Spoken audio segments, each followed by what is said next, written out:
Oh, here we go. Oh, look at this. Travis has already started. You have your booze. Are we ready? Are we all prepared for what's going to happen tonight? I want you all to know something right off the bat, okay? So I have to catch a flight tomorrow at 5:30 in the morning, which means I have to be at the airport at 4 o'clock in the morning, which means I have to be up at 3 o'clock in the morning. And here I am with all of you, up late, 9 o'clock Eastern my time, and I'm going to suffer with you trying to watch this second Republican debate and also give commentary on it. So I do this, I bear my cross for you, okay? I take on my burden and I trek along for you. I'm just letting you know. I could be in bed right now. I could be showered. I could be ready to go, rested for a very full weekend. I can't tell you where I'm going. You'll know tomorrow if you follow us on Instagram at the new Evangelicals. See what I did there? But I will tell you this. It's going to be a good weekend. I'm just saying I'm up late for all of you. Okay, is it going to focus there? Come on, camera. Are we going to focus on my finger? Not really. Okay, that's fine. Now, okay, wow. Michelle is my daughter, and I also have our booze. Our friends, it's early. Okay, I haven't even shared my screen yet with the live stream.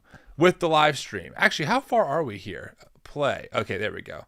Actually, let me refresh my screen before I get this going. Make sure we're all up to speed here. I'm up to date with my live stream. Oh, there's already commentary. Shall we tune in, everyone? Shall we tune in? Okay, let's tune in. Hopefully this works. Hopefully this all works. Here's my computer. Okay, there it is. Let me give you guys some volume here. And play. What the audience wants. I mean, right, the audience out there, Larry, is very anxious. How are my audio levels? Can you hear me okay? Can you hear this okay? Country. Let me know. Everyone on stage wants to win, right? They want to be number one. They don't want to be 2, 3, or 4. So what does the audience watching want tonight? They want to know how you, Vivek or Nikki, or how are you going to leapfrog to number 1 and then beat Biden? Like how does that actually work in practice? I mean, no one is. Yeah, let me know how audio level is. Stage, let me know what you're drinking smart tonight. People, obviously very accomplished, etc. That'd be good to know. Knew how to debate. All right, so the pathos, the ego. The good news is that this is working. This is totally working. I'm going to lower a little bit just for now because we're going to get started here in a few minutes. I'm glad the audio is working well. I can't say I'm an actual pro at this. I'm trying to learn on the fly. I will say I have my monitor by my camera so I can actually see myself and see the screen by looking at the camera. Hopefully it makes things a little more personal. But I'm excited for tonight, friends. Okay, they're walking out. Let's see what we got here. 1 second, I just want to note the candidates are coming out on the stage. They're starting to assemble. And they're standing up. I wonder, was it Natalie Grant who did the national anthem last time? Handshaking. We'll see in a moment. Here come the look at the press. Oh, the book I tripped. He almost tripped. Did you guys see that? Forgive me. No, and look, Larry, the big debate here within the party has already really been won by the populists. And when you add up Vivek and Ron DeSantis, with Trump, that's about 84% of the Republican electorate. So the question that should scare you, by the way, to see what's taking over the party so quickly. Republican electorate determine the future of the Republican Party. I mean, I guess that could happen. I'm not sure that would be the most successful path forward, given the fact that you got to get people to turn out to the polls, and you have to give them a sense that they can actually be part of. I mean, friends, just to give you a heads up, Mitt Romney was the last presidential candidate that the GOP put up before Trump. Think about how far we've come from Mitt Romney, who's now considered a rhino, considered a progressive by so many in his own party. So she's right. The populist takeover is in full effect. Vivek, DeSantis, and Trump are populists who run on propaganda more than substance. And we're going to see Vivek, I guarantee tonight, come out swinging, and people like Chris Christie push him hard. So we'll see what happens. Whether it's issues directly or whether it's an anxiety or just cleverness or, like you just said, common sense. Good question, I think people are desperate Christian. for common sense policies. I just think you're right, man. I mean, I hope it's message-driven. If it's attack-driven, I just don't think they'll have done their job tonight. Give you the last word. What's Rana drinking Larry. here? I mean, attacks. Ooh, we're going to see those from the rum. Biden administration and all the vacation, big donors who are cool. assembling this week in the Bay Area for Joe Biden. They're opening up their wallets for him. But tonight, it's, do you really understand what's worrying the country? People are deeply worried. And I think the candidates that do that and actually have a very positive, optimistic path forward, back to common sense. I gotta figure out how to make my insanity. comments look a little. I think we're going to have some fun moments. Better. I'm looking forward to it. All right. Terrific stuff, Laura Ingraham. Thank you ever so much. Yeah, terrific stuff, Laura Ingraham. All right, folks, bring back Fred Baer and Harold Ford Jr. and Kellyanne Conway. And Kellyanne Conway. Fred Baer, I just kind of like what Laura, I just think. Interesting tidbit about Kellyanne Conway. She, you know what? No, I'm sorry. I was thinking about Betsy DeVos. Never mind. Everybody shares a lot of anxiety. Friends, I want to know, how are we feeling tonight? Okay, so this person asks, how many do you think will quote Ronald Reagan tonight? I don't know. I think a lot of these people are past Ronald Reagan at this point. They just refer to him when convenient. Oh, this is interesting. I'm still learning how to use this program, so don't mind me. And then I think this is actually a good question. Travis asks, Hunter Biden, you'll be drunk 19 minutes in. Oh, I love it. You're right. I think they're going to go heavy over Hunter Biden tonight, which really has become a massive nothing burger overall. I support the investigation. We should always do our due diligence, make sure that presidents aren't corrupt. I fully support it. But so far, not really much has stuck to Biden, especially when you compare it to, he who shall not be named. So, Carl, you reckon they're going to go after each other, too. But I want to ask you, Carl, you're in the Reagan Library here. The Gipper casts a long shadow. I mean, the spirit of Ronald Reagan. Oh, Ronald Reagan! Someone said it! Government. Ronald Reagan! You didn't think government solutions were the answers. You think any of the candidates will talk like that? Not government planning, not big government socialism. I love it. That's what the problem is. We need a change. Yeah, I think most of them will. And look, I think there'll be plenty of attacks, but many of the attacks, if they're going to be successful, are going to be against Joe Biden and the problems he's creating. So true. People, as we've talked about, who can identify what the challenges the American people are facing by describing the problem, describing where it came from, and describing the answer that they have. Working the people in the I think moment. are going to come out ahead more than the people who pick a fight all better. the time and unnecessarily with the people on the stage. Well, Harold Ford, Carl makes a good point. I mean, wouldn't it be interesting if Republicans actually attacked Joe Biden for a change instead of each other? Maybe, but you meet people where they are in politics. I've been in debates. My name has been on the ballot 2 or 3 times, 4 or 5 times. Meet people where they are. We're going to be in for it tonight. A few elements. How are you going to solve their problems? How are you going to meet the new challenges from abroad, the new challenges that our economy is faced with? If you're able to do that tonight and you throw a barb, I think you got a better chance of.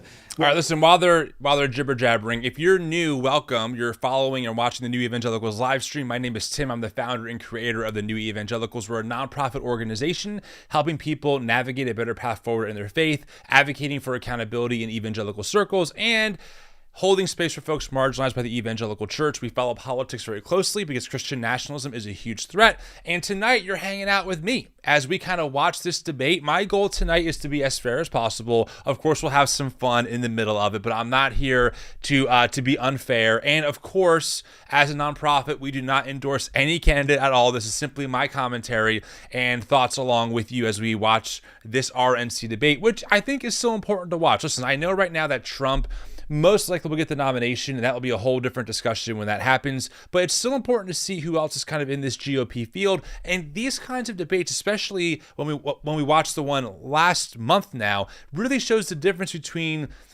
really this populist movement happening in the GOP and this more established conservative, Chris Christie type of person. There's a huge gap between them. And in my opinion, not to speak too hyperbolic, but I really believe that the GOP is in a fight for its life, and the winner will decide the direction the GOP goes in. And right now, all signs do point more towards that fascist, I hate to use that word, but that more propaganda, populist-driven rhetoric that we've seen from folks like Trump, who just tend to throw truth and facts out the window. So that's my take on it so far.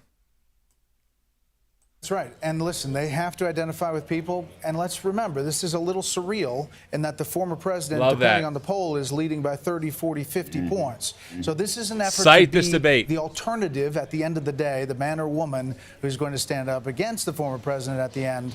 But right now, he has a commanding lead. Carl, he ain't wrong. He's got a It should shock us, lead. but he does. How does that influence this debate? I'll put that to maybe the elephant in the room. But Mr. Trump has a commanding lead, period, end of sentence. Can that be beaten right now? What's your take, Carl? That ain't going to happen, CMJ. Well, look, he is the front runner, and by a lot. But the problem for that is twofold. I think he emphasizes too much he's in the lead, raising expectations. And second of all, look, voters like to have a contest, and they like underdogs. And if they see something attractive over the course of these 2 or 3 or 4 debates, that could be a problem being absent on the stage. Everybody on the stage in the first debate saw their favorables go up. Everyone saw the percentage of the people who said, I'm open to voting for him rise. Only one that's a high note she hit. Republican race saw both of his numbers drop in that regard, and that was the guy who was absent from the first debate. I hate to go this is the national anthem. I think I hate to even talk during that, but unfortunately that's well, you did. You did. You unpatriotic Marxist. You got a couple seconds left, so I'll give you the last word. Your bet on tonight. Go ahead. Sure. I think Trump is casting himself still as the underdog, underestimated, and the front runner as well. And he hovers very big here, even if he's not here. I want to hear from everybody. What would they do differently than Trump? I'm telling you, un-American. Un-American. Just with a different style. Is the wall, Ukraine, crime, economy? Give us something different. At a time. Come on, Gellert. Oh, there it is. Boom. See ya. Appreciate it. Carl Roth, thank you very much. Good luck to Dana Perino. Brett, thank you. All right, friends, here we go. Get the popcorn. Get the booze. Starts right now. Audience, but we are 3, 2, 1. Let's do it. Simi Valley stands a monument to one of the most beloved leaders in our nation's history, Ronald Reagan. Oh my God, Ronald Reagan, the great communicator, America's 40th commander. I was so wrong on this. He so wrong against big government. The 9 most terrifying words in the English language are, "I'm from the government and I'm here to help." And sought peace through strength. Mr. Gorbachev, tear down this wall. 40 years after Reagan's landslide re-election, the Republican Party faces critical questions. What does it mean to be a conservative? We fight for the truth. Oh, God. We are not going to worry about what the left and the media say about it. I heard that, Daniel. What is the key to a thriving economy? It's innovation, not regulation. America could do for anyone what she's done for me. We will stop the spending. We will stop the borrowing. We will stop the earmarks. What is America's role in the world? We need to build a military fitted to the widening challenges in an ever more dangerous world. I'm going to be so tired tomorrow. War by showing you tough. And the country faces even more challenges. Would Reagan even recognize the country in which we now live? Oh! Tonight, candidates seeking they the put Trump's indictment photo up. In California that's a big deal. To chart a new path for the grand old party. Now is the time for choosing. Yes, Michelle, I love it.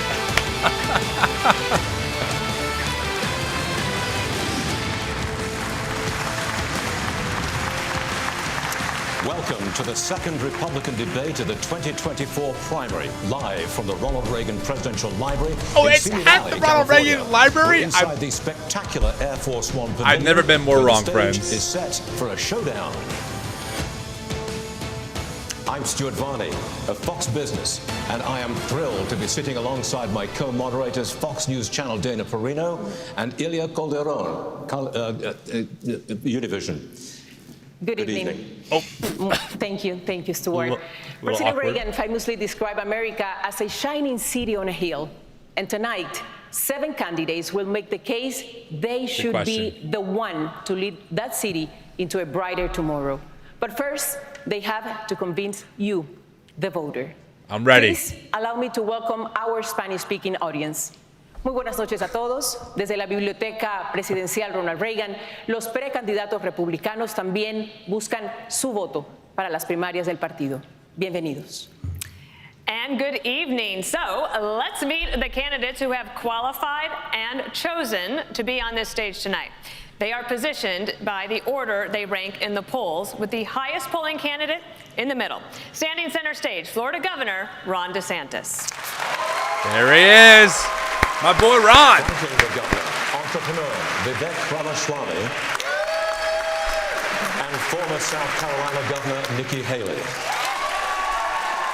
Next is South Carolina Senator Tim Scott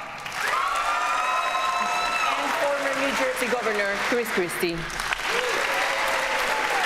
On the wing tonight, former Vice President Mike Pence. And North Dakota Governor Doug Burgum. one of the previous nominees fell off. He was not popular enough, FYI. Candidates get 1 minute to answer and 30 seconds to respond if singled out. When their time runs out, we'll all hear this. We have a lot of ground to cover, so please, thank you, my friend, keep it civilized. Let's Vivek and Christy. We are in this spacious, sunny place tonight, designed to reflect the very nature and character of Ronald Reagan. It's a place that makes you proud to be an American. Drink. Yet today our nation is drowning in division and incivility. Voters say they dread the 2024 election and find politics exhausting. 2 in 3 Americans think the country is on the wrong track. And 3 in 4 say the economy is not in good shape. Prices are up 18% since 2020. More than half of the U.S. population has little access to childcare. 85% of Americans say their personal finances are a source of stress. Americans want to believe a leader who says, "You can follow me. I've got you. Don't worry." President Biden is trying to do that with Bidenomics. And yesterday, he joined the picket lines. Hell yeah! Workers are demanding more wages and job security. Great move. Senator Scott, you recently reacted by praising Ronald Reagan for firing air traffic controllers in the 1980s, saying, "You strike, you're fired." Would you fire thousands of striking auto workers today, Senator? Obviously, the President of the United States cannot fire anybody in the private sector. However, we should look back at the first bill in Congress under Joe Biden. The first bill had $86 billion for the union pensions because they continue to overpromise yet underdeliver. One of the challenges that we have in the current negotiations is that they want 4-day French work weeks, but more money. They want more benefits, working fewer hours. That's right. Simply not going to stand. I sat in a finance committee hearing when a widow came before the committee. Hey, I'm sorry, you have to know this. The auto industry has actually got us to the 40-hour work week. They were the pioneers of that. So pioneering us to a 32-hour work week is right on brand for the auto industry and should absolutely happen and definitely can happen. One of the ways that we do that, do not overpromise and then underdeliver and leave the taxpayers on the hook. I'll say this, Joe Biden should not be on the picket line. He should be on the southern border working to close our southern border. Drink. It is unsafe, wide open, and insecure, leading to the deaths of 70,000 Americans in the last 12 months because of fentanyl.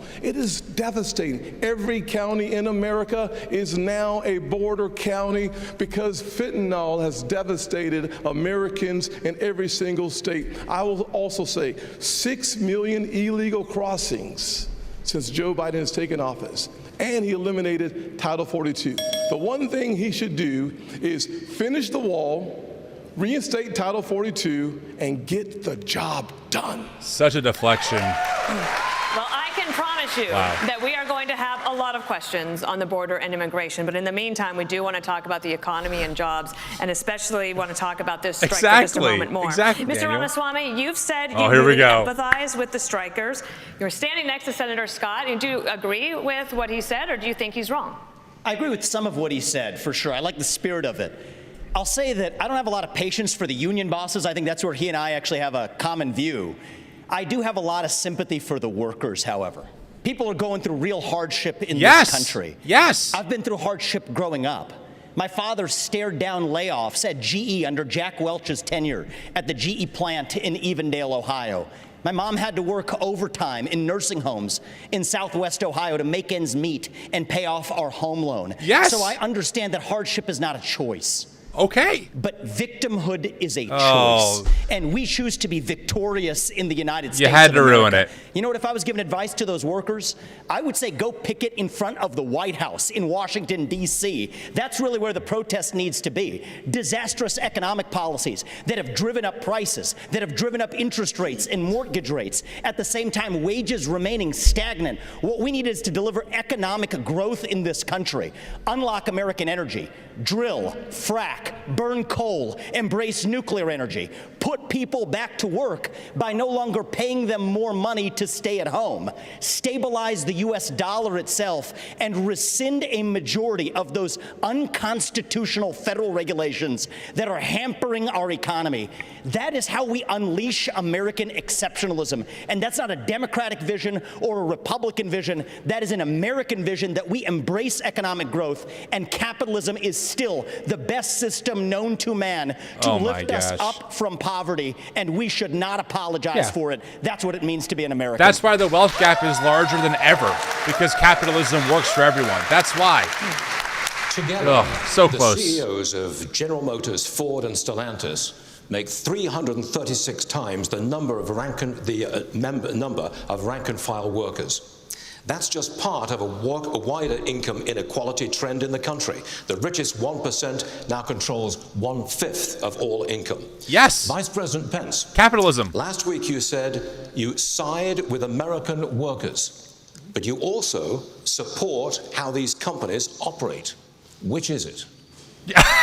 Well, thank you for the question. Good I want to question. thank Univision and Fox Business for assembling such a wonderful forum. Look, I do disagree with something Tim Scott just said. Joe Biden doesn't belong on a picket line. He belongs on the unemployment line. I mean, look, I'm from the second leading manufacturing state in the country per capita. I was governor of the state of Indiana. We brought 12,000 factories back to America during our administration. I know something about manufacturing.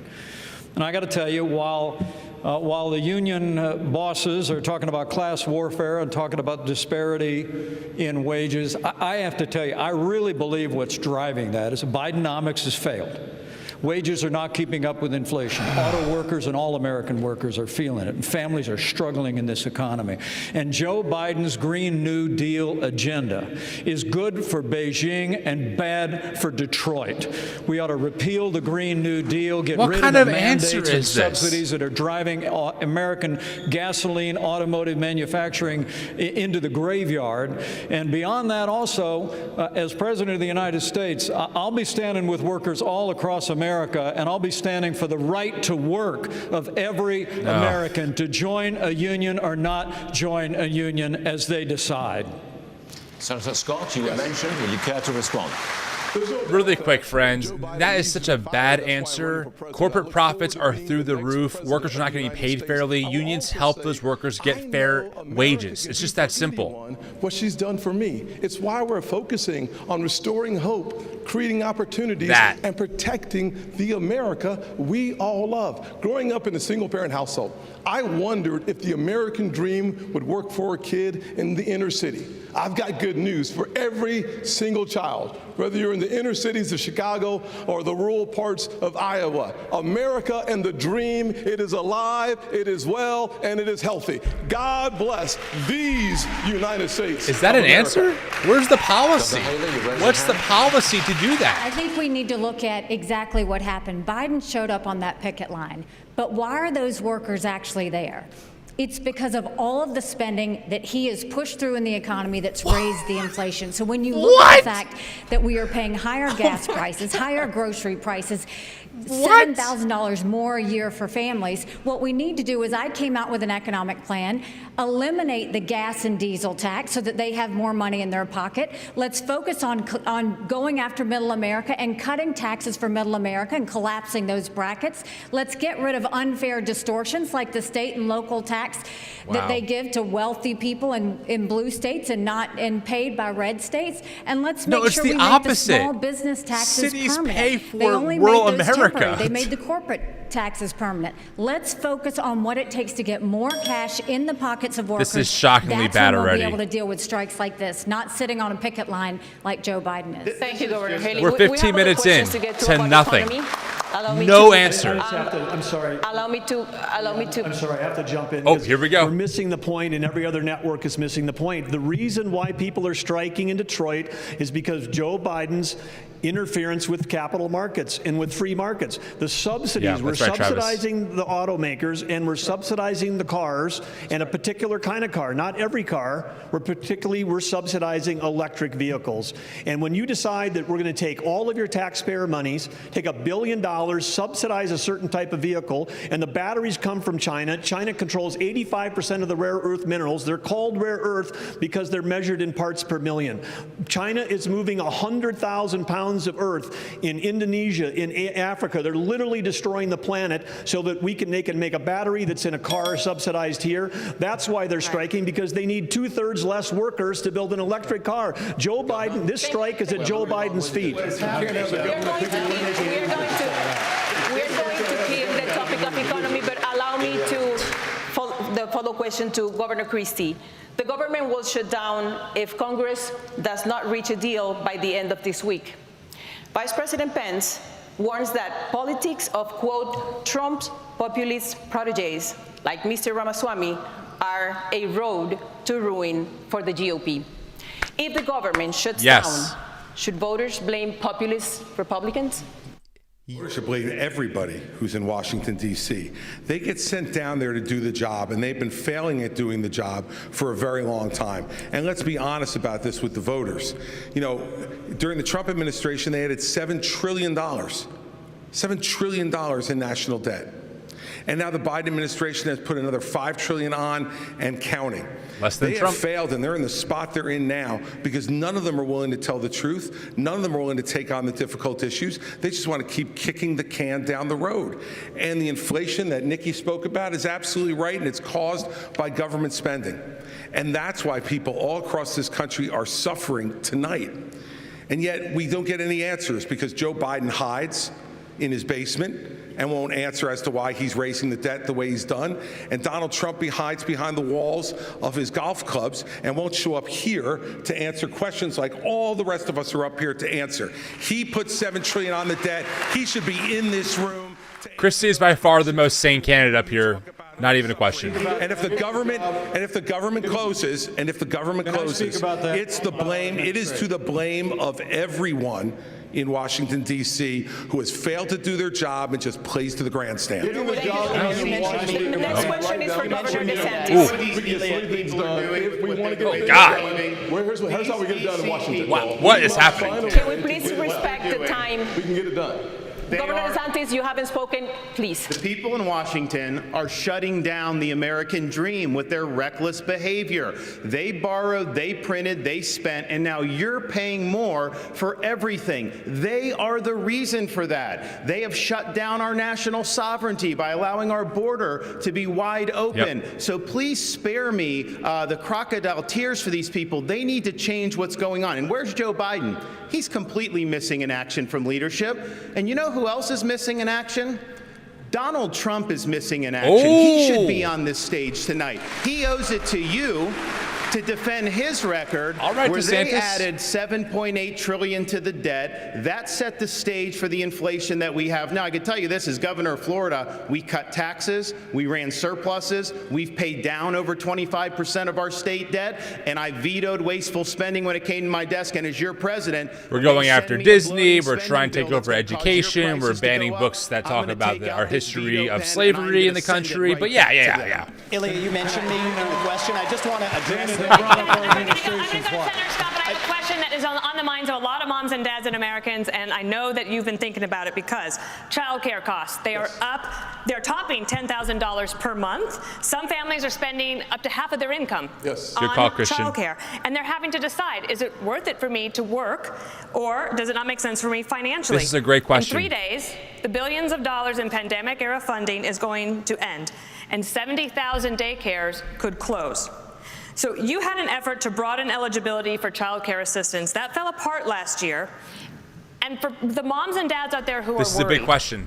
Big question. What can you tell them if you weren't able to get it through the Congress? How could you do it as president? So one of the things I did as a member of Congress was to make sure that we protected the Head Start programs around the country, giving people the opportunity to pick and choose the place that they send their children. The challenges that we see today under the Biden administration is that the cost for daycare has gone over $15,000 per child. In the Build Back Broker plan, he called it a Build Back Better plan, it was going up to $29,000. The way we fix that problem is to make sure that we actually cut taxes and give more Americans their money back. When I helped write the Tax Cuts and Jobs Act, we actually lowered a single mother's taxes by 70% on the federal level. For dual income households by 60%. Then we went a step further. We doubled the child tax credit and made it refundable. By doing that, more parents had more resources to make the decisions how to take care of their family. The one thing we should do is let the American people keep their money. When that happens, the greatest opportunities rise from the ashes. Okay, we're going to give you 15 seconds. Go ahead, and then we're going to the border. Ilya mischaracterized a part of my view. I think this artificial division is unhelpful in our party. The real divide is not between the Republicans on this stage. And in the Reagan Library, I want to say these are good people on this stage. Different approach. The real divide is Very between the different majority of us in this country who love the United States of America and share our founding ideals. Free speech, meritocracy, the idea you get ahead in this country, not in the color of your skin, but on the content of your character, and the fringe minority in the Democrat Party that has a chokehold over that party. That's the real divide. So this populist versus classical debate is artificial. Ilya? We need to unite this party. Oh, swing and miss. Immigration and the border.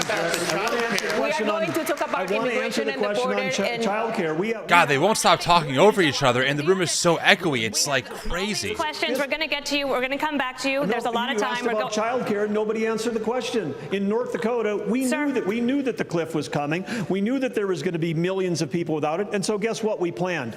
Okay. And when we passed legislation because childcare. We will get you some questions, but you're going to have to let us move on. We are going to the border next. Childcare is workforce infrastructure. God, this is painful. In 1984, President Ronald Reagan said the following. The idea of amnesty for those who have put down roots and who have lived here, even though some time back they may have entered illegally.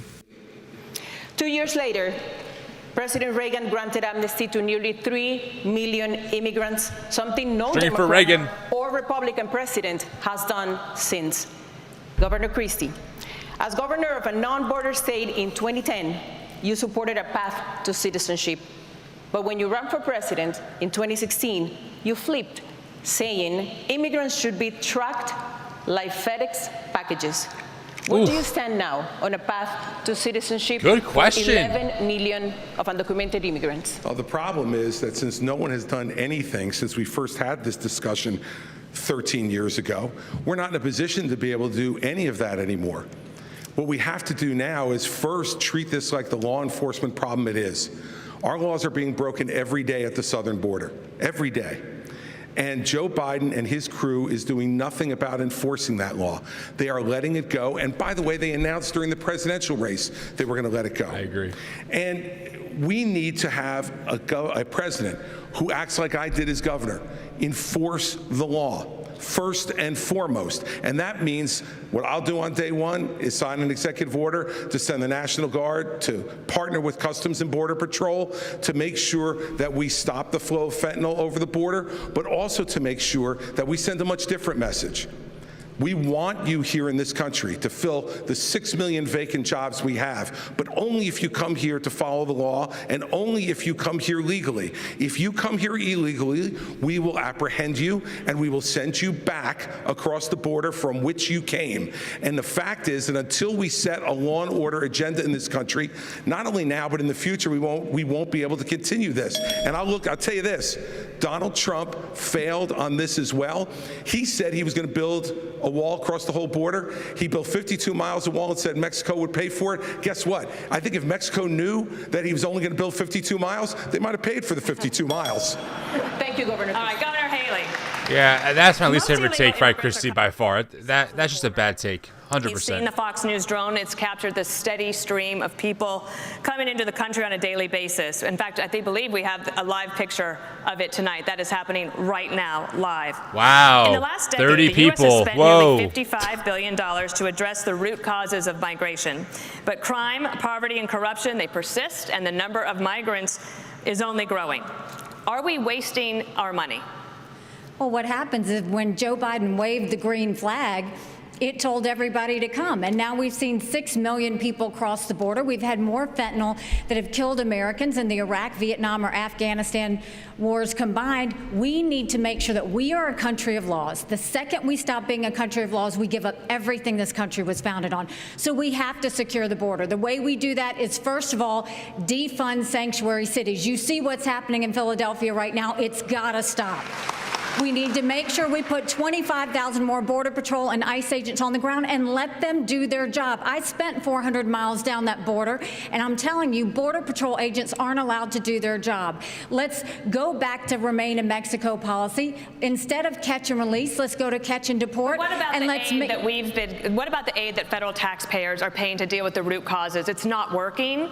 The only aid that we should be spending right now is to secure the border, the southern border, the northern border, period. You would cut off we aid need to to the keep region? Americans safe, and right now Americans are not safe.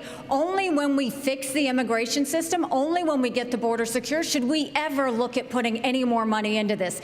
Our money should be about keeping Americans safe. We're not doing that. Joe Biden's not doing that. And you mentioned Congress and shutting down government. I'll make it clear. We have to change the budget process. In 4 years, in 40 years, Congress has only delivered a budget on time 4 times in 40 years.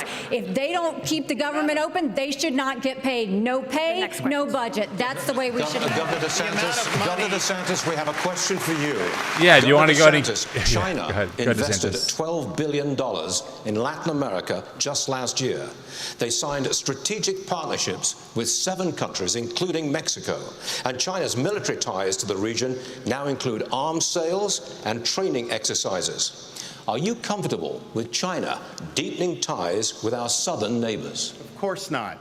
And the reason why we're in this mess is because elites in D.C. for far too long have chosen surrender over strength when it comes to the CCP. Some people in our country got rich, our industrial base got hollowed out, and they have been able to build the second most powerful military in the entire world. We need a totally new approach to China. We are going to have real hard power in the Indo-Pacific, like Reagan, to deter their ambitions. We're going to have economic independence from China, where we're decoupling our economy. And we are going to go after the cultural power they have in this country. As governor of Florida, I banned the CCP from buying land in our state. We should do that all across these United States. We shouldn't have them in our universities.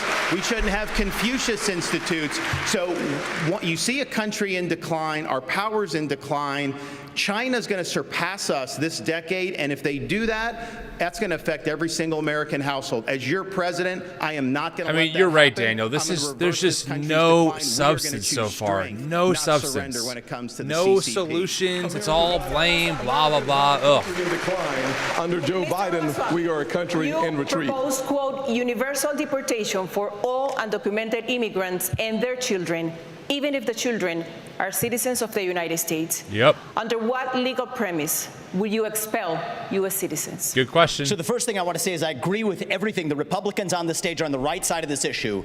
Militarize the southern border, stop funding sanctuary cities, and end foreign aid to Mexico and Central America to end the incentives to come across.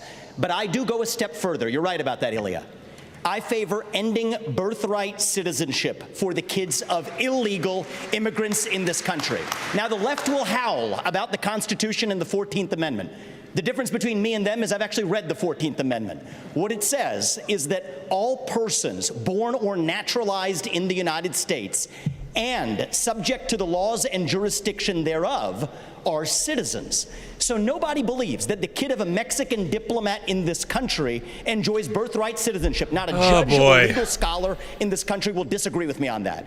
Well, if the kid of a Mexican diplomat doesn't enjoy birthright citizenship, then neither does the kid of an illegal migrant who broke the law to come here. And as the father of 2 sons, it is hard for me to look them in the eye and say, you have to follow the law when our own government fails to follow its own laws. That's how we really go the distance and solve this problem and restore the rule of law in the United States of America, because that is part of what it even means to be an American. Senator Scott, you so frustrating. Birthright citizenship. What does Mr. Ramaswamy have wrong on that issue? Yeah, there's no doubt the fact that when you think of the Constitution and the 14th Amendment, it was certainly written as it relates to slavery, not as it relates to illegal immigration. It's been applied to illegal immigration. So the challenge that we face is, in fact, one that has to do with whether or not the people that come here are under the jurisdiction of our laws. And frankly, if you come here illegally, you are not. Now, surviving a Supreme Court argument is something I can't tell you. But from a perspective of the Constitution, I think it's simple that clearly it was designed for slavery and not for illegal immigration. I'll go one step further, though.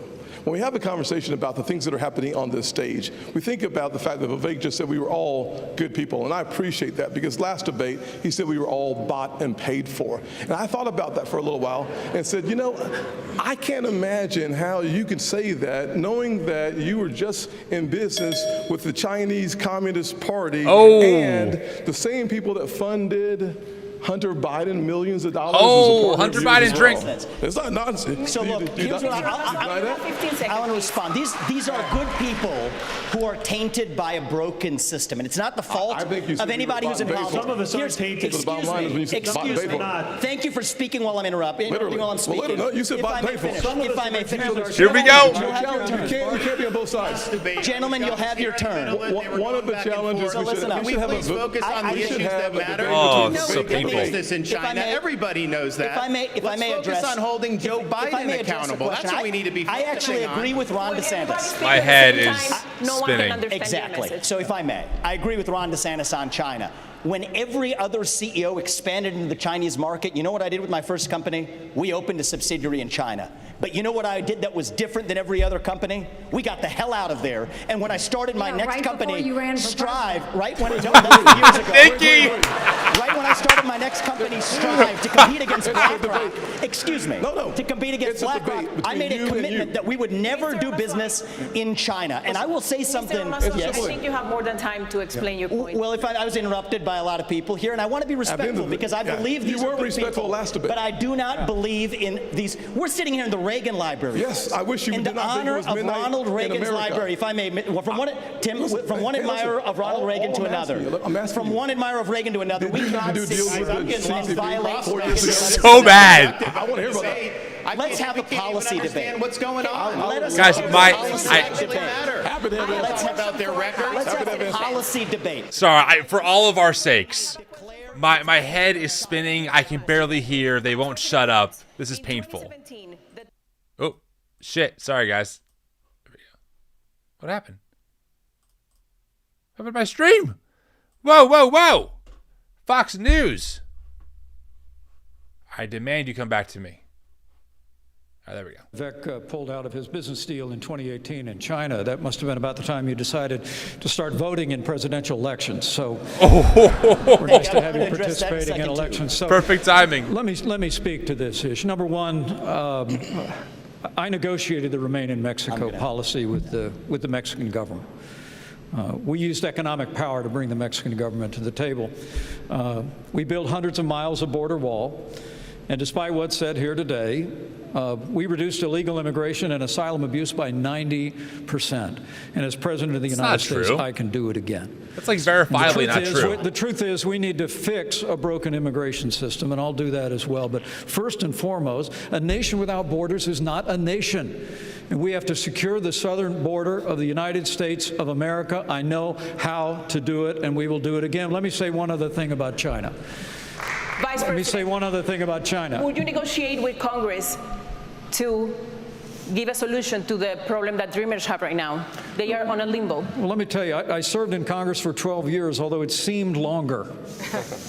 But you know, something I've done different than everybody on this stage is I've actually secured reform in Congress. You know, Ron, you talk a really good game about cutting spending, but you've increased spending in Florida by 30%. When I was a member of Congress in 2006, right after Hurricane Katrina, Dana, you remember it, we stood our ground. I led House conservatives. We cut $100 billion out of the federal budget. It can be done, but as I said in the last debate, I'll say again, this is no time for on-the-job training. I'm going to be ready on day one to get Congress to step up, secure the southern border of the United States, build a military fitted to our times, and we're going to get spending in Washington, D.C. under control once and for all. I got mentioned on that one. On the other side of this break, and I propose to go to a break. How will these candidates make America safer as rising crime plagues our cities? Oh, boy. Debate night continues in moments. Oh, my gosh. Friends, are we alive here? Holy smokes. I mean, that was something. Also, I looked it up. The Pence comment about 90%, reducing immigration by 90%. It's just blatantly false for a lot of reasons. Also, the COVID pandemic contributed to less immigration because the world was shut down, etc. How are we doing? I have a few things to say so far. I have a couple of thoughts. First off, I gotta admit, whoever picked this room to do this debate in, horrible idea. It's so echoey, so any amount of people talking over each other, which there seems to be more of so far in this debate than last time, is completely inflamed and sounds much worse. I want to point something else. I want to point something out, though, that I wrote down as a note to talk about. First off, let's talk about Vivek. He's getting destroyed. Okay, he's getting destroyed tonight so far, and his approach is totally different.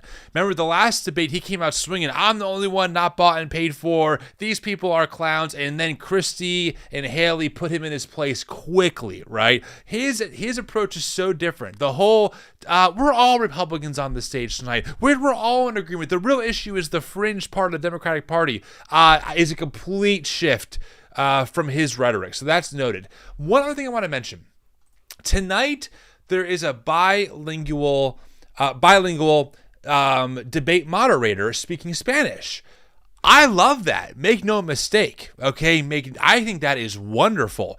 But if this was done at the Democratic debate, you bet your ass that Fox News and all of his candidates would be telling us how woke the Democrats are, how they're trying to appeal to illegal immigrants because they want to take over the country.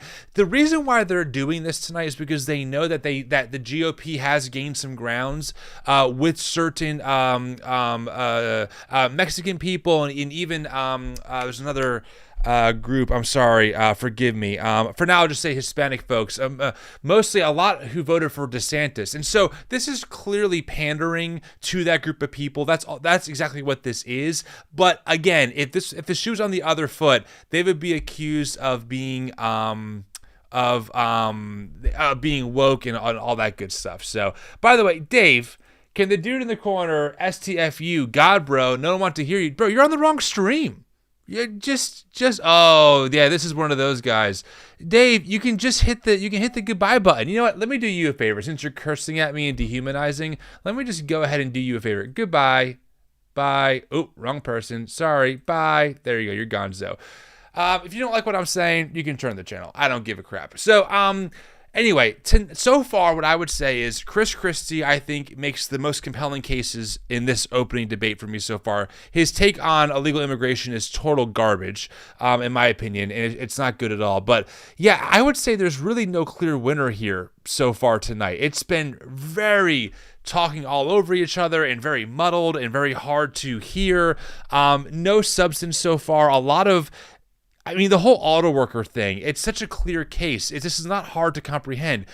The auto industry has profited billions, and it's gone up over the past couple years, okay? They profit billions after they pay their workers. They obviously have money to pay their workers a fair wage, and the job of the unions is to do that, right? The job of the unions is to say, hey, you're not paying our workers fairly. It's a very cut and dry case. This is corporate capitalism at its finest. And so to hear them blame like Joe Biden just makes absolutely no sense. Anyway, those are my takeaways. We'd love to hear your takeaways in the comments. I'll try to put them up as the next segment's going. Here we go. Let's get back into it.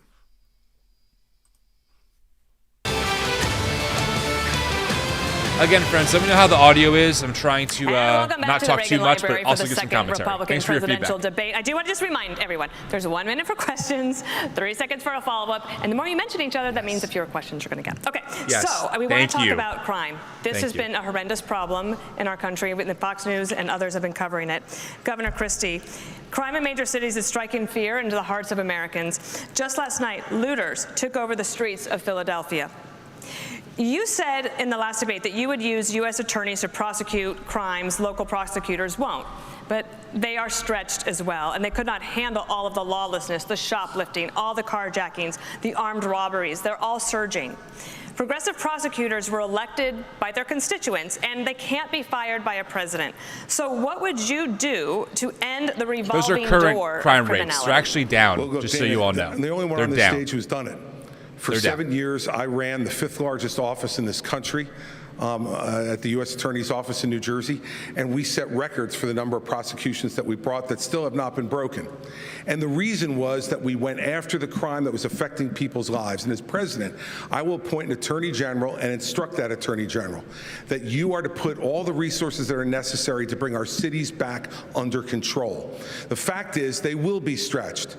There's no doubt about that, but that's what they take the job for, because they love the idea of enforcing the law. We've got to bring law and order back to this country, and not just in our cities, but we need the law and order back everywhere. We need law and order back in our suburbs. People are threatened there. We need it in our rural areas. People feel threatened there, and we need it in Washington, D.C. also. And Donald Trump should be here to answer for that, but he's not.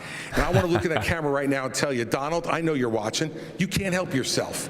I know you're watching, okay? And you're not here tonight not because of polls and not because of your indictments. You're not here tonight because you're afraid of being on the stage and defending your record. You're ducking these things. And let me tell you what's going to happen. You keep doing that, no one up here is going to call you Donald Trump anymore. We're going to call you Donald Duck. Oh, all right, Christie. DeSantis, you fired a couple of prosecutors in your state, but as president, you would not have the ability to do that. How do you think about dealing with the root causes of crime, especially this revolving door of the criminals? They just get out and come back and commit another sources? crime. What are the sources for crime this? in these cities is one of the strongest signs of the decaying of America. We can't be successful as a country if people aren't even safe to live in places like Los Angeles and San Francisco. Just being in Southern California over the last couple of days, my wife and I have met 3 people who have been mugged on the street, and that would have never happened 10 or 20 years ago. In Florida, we back the blue. We support the men and women of law enforcement. They are keeping us safe. We have a 50-year low in the crime rate. And yes, when I had 2 progressive prosecutors that weren't following the law in Florida, I removed them from their posts, and the people of Florida are safer as a result of it. As president, I will use the Justice Department to bring civil rights cases against all of those left-wing Soros-funded prosecutors. We're not going to let them get away with it anymore. We want to reverse this country's decline. We need to choose law and order over rioting and disorder. On a related subject, Governor Haley, there's a nationwide policing shortage. Retirements are up. Recruitment is in the tank. Morale is at a record low. Love that, Christian. 3 years ago, you signed a pledge to support law enforcement. Now, pledges are a nice idea, but what's your actual plan to get more police on our streets? Well, and I actually did it in South Carolina, too. You know, what we knew in South Carolina was you take care of those who take care of you. We have to start taking care of law enforcement, but it's not just taking care of them with words. It's making sure that you also follow through on what they do. Right now, we have a lot of stolen guns on the street. Well, these law enforcement officers, they arrest these people, and then they go and they're let out the very next day. So law enforcement feels like no one has their back. We have to start prosecuting according to the law. We have to make sure we have the backs of law enforcement, and we have to make sure that we're a country of law and order. But I want to go back to China because I don't think we spent enough time on that. There's right now, we have to look at what government's doing to hurt us against China, too. You have a company, U.S. Antibiotics, that produces amoxicillin, the number 1 antibiotic that we need. And right now, there is a company in Bristol, Tennessee, that produces that, yet our federal government only gets it from China. We need to be focusing on companies that produce in America and supporting those companies that produce in America, not companies that are helping China. Governor, we will be talking foreign policy later. sector. Delia? Yes, thank you, Good Stuart. point, Billy. We're going to stay in the topic of crime because it affects all of us. Governor Burgum, for the first time ever, a Univision poll found that mass shootings and gun safety are one of the most important issues for Latino voters. Mental health concerns are not unique to the United States, but gun violence is. Yes. What is your specific plan to curb gun violence? Well, first we need to know is understand is I think that the liberal left seems to be just completely bent on prosecuting law-abiding citizens that are gun owners, because every solution they have to this is take away the Second Amendment rights of Americans, and somehow that's going to solve the problem. But all these cities that we're talking about that you showed the videos of tonight, they have some of the strictest gun laws in the country. So we know that that's not what's working. But what we have to do is get back to the core issues about the family. We have to get back to behavioral health and mental health. We've got to get back to actually enforcing the laws these people talked about, and like we've done in North Dakota, where we've got the goal and we're on the track to being the most military-friendly state in the nation. We've got the most military and the most support of what we're doing in terms of law enforcement, because the morale is down because we've been defunding the police, because they've been attacked in the press. The police have become the bad guys when they're the one. There's all these jobs available in America. Why would you be a policeman if people don't even respect them? Every time I see a policeman, the first thing I say is thank you, and so does everybody else in my family and most of the people in our state, because they know we have to respect the people that are out there defending us every single day.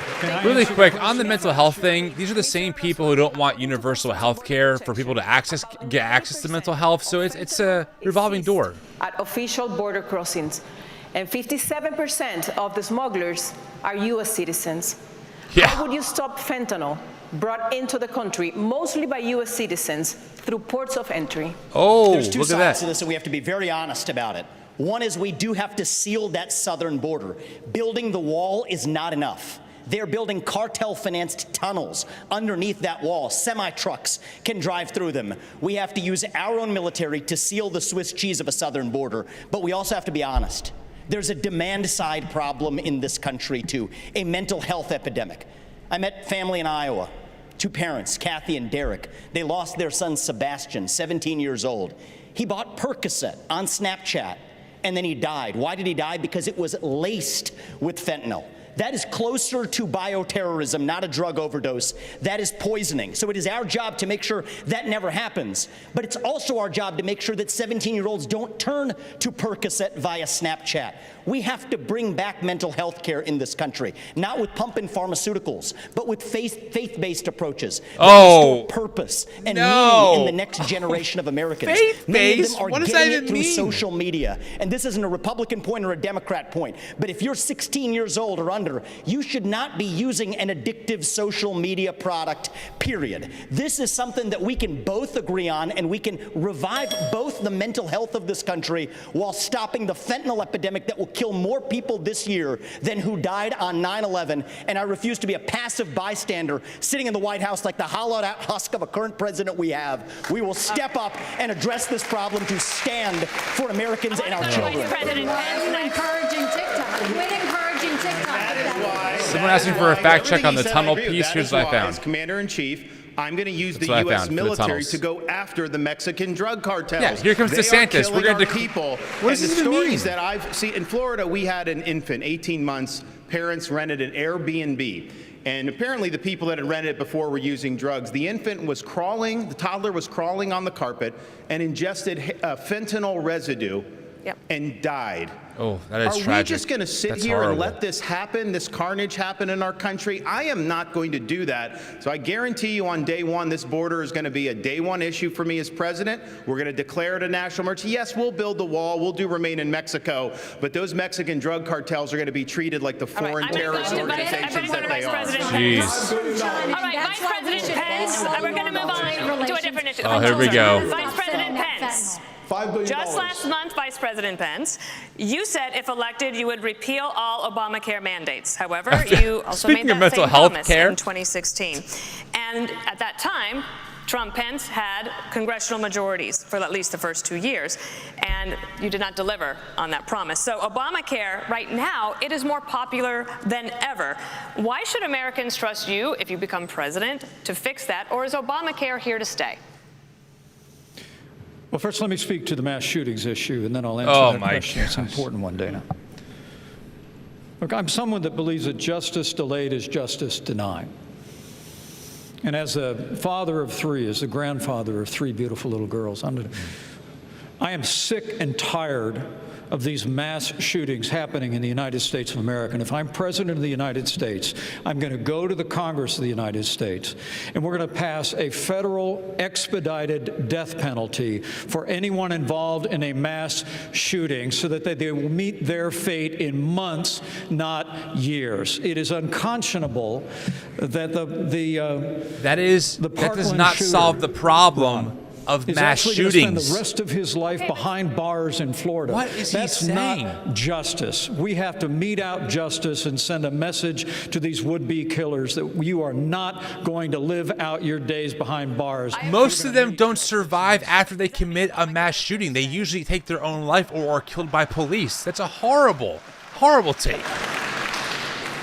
Well, thank you for reiterating the question, because I'd love to answer it. Look, I think it's one of the choices here. You know, my former running mate, Donald Trump, actually has a plan to start to consolidate more power in Washington, D.C., consolidate more power in the executive branch. If I'm president of the United States, it's my intention to make the federal government smaller by returning to the states those resources and programs that are rightfully theirs under the 10th Amendment of the Constitution. That means all Obamacare funding, all housing funding, all HHS funding, all of it goes back to the states. We'll shut down the Federal Department of Education. Will allow states to innovate. We're going to revive federalism in America, and states are going to help bring America back. This entire time they've been talking about helping Americans, and then they say, "Oh, we also want to gut all federal help." They're shooting themselves in the foot. For Governor DeSantis, over 26 million Americans don't have insurance coverage. Governor DeSantis, 2.5 million of them are in your state. That's worse than the national average. Can Americans trust you on this? Well, I think this is a symptom of our overall economic decline. Everything has gotten more expensive. You see insurance rates are going through the roof. Why? People that are going to get groceries. Ron? I spoke with a woman in Iowa, and she said, you know, for the first time in my life, I'm having to take things out of my grocery cart when I get to the checkout line because the total goes up so quickly. So this is very real, and people are hurting out there. So we've got to address the underlying problem with Bidenomics, the overspending, taking all Biden's rules and regulations. I'm going to throw them in the trash can on day one. You're not going to have to worry about that. We're going to open up all of our energy. We will be energy dominant in this country. That will lower your gas prices. Who's winning in the healthcare conversation? And what we need to do with healthcare is recognize our healthcare is putting patients at the back of the bus. We have big pharma, big insurance, and big government, and we need to tackle that and have more power for the people and the doctor-patient relationship. Governor, why is your record in Florida on insurance universal health care, Ron, than the national average?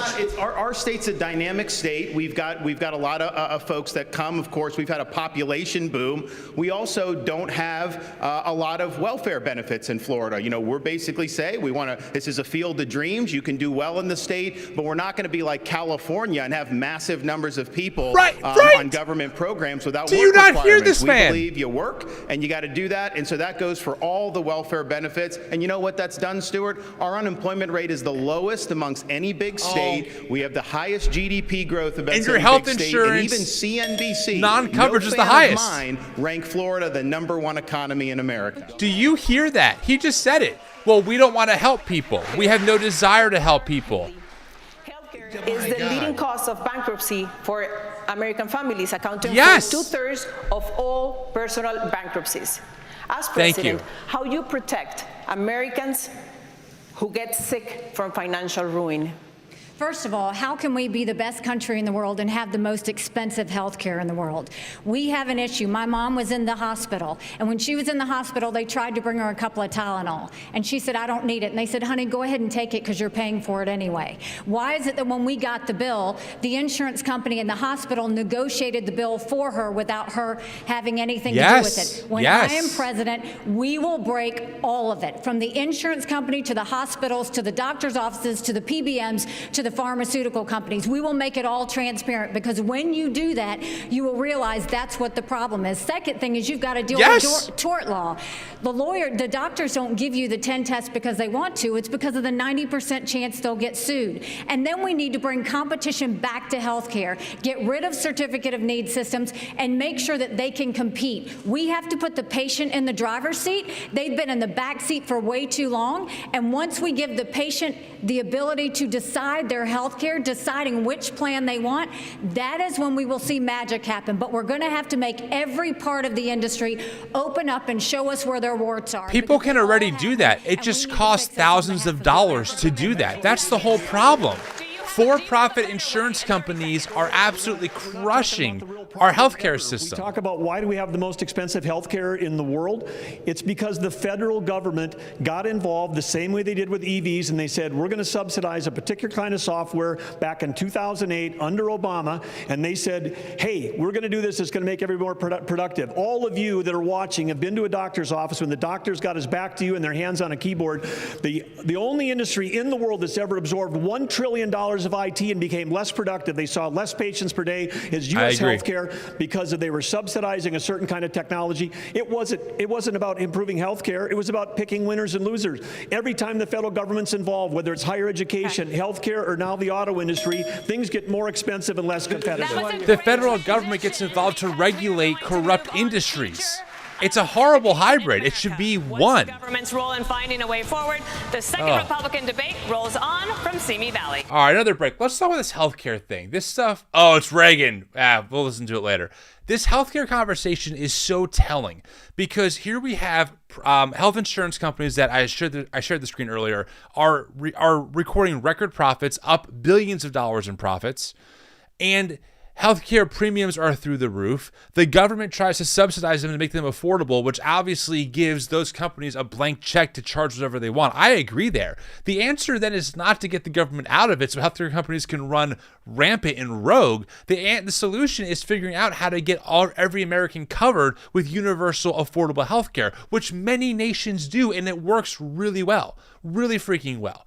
I mean, every now and then, friends, on Instagram, I'll put out a story saying, hey, what's it like in your country with healthcare? And people who live in Australia, in the UK, in Germany, they can't fathom the fact that people are concerned about going bankrupt over getting healthcare. They can't believe that someone will maybe not call the ambulance in America because they're afraid of how much it's going to cost. There are ways to do this and ways to solve this, but we keep spending money on the industrial military complex. We spend all this money on things that effectively do not help the actual citizens of America, and universal health care can be done. If we could put a man on the moon, okay, if we can send a telescope to see the far reaches of the galaxy, we can figure out healthcare.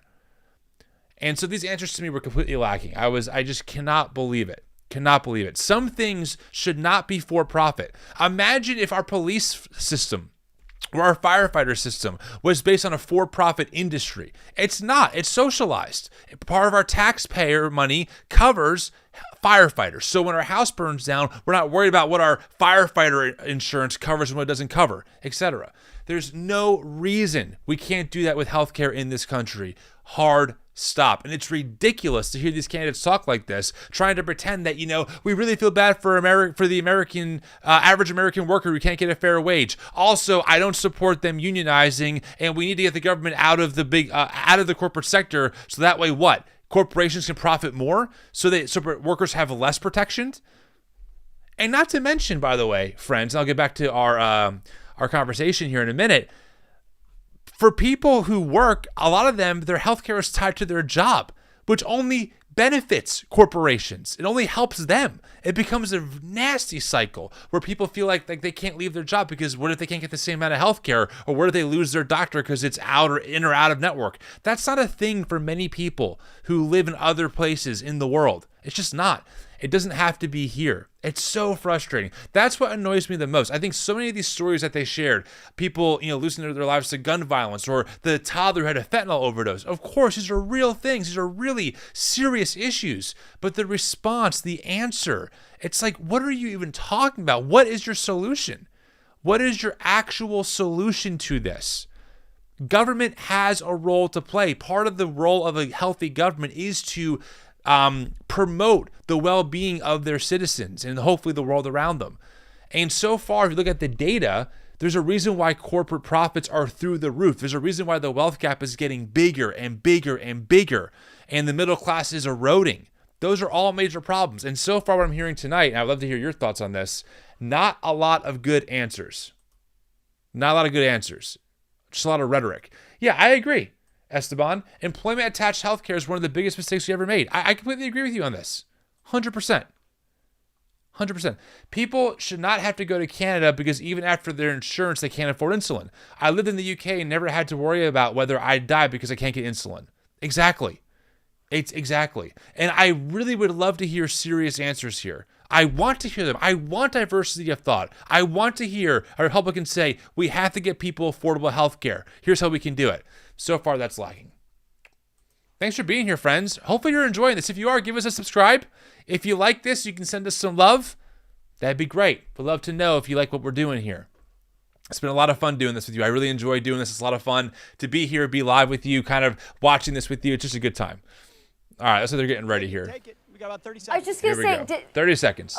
Did Mike Pence negotiate the Remain in Mexico? I mean, it's kind of interesting how he tries to take credit for a lot of things. Oh, really quick. Mike Pence's take on gun violence was horrible. Oh, what the hell? I got to refresh this. The death penalty? Okay. That doesn't stop mass shootings. That's a terrible reactionary response. I mean, geez. All right, here we go. Oh, what the heck? Sorry, friends. I'm not sure my computer's doing this tonight.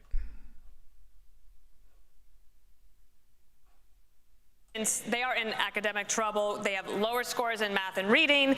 There's chronic absenteeism. That's at record highs.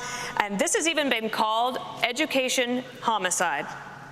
You say school choice won't be fully implemented until 2027. Still has not enacted universal school choice for years. And even the current expansion won't be fully implemented until 2027.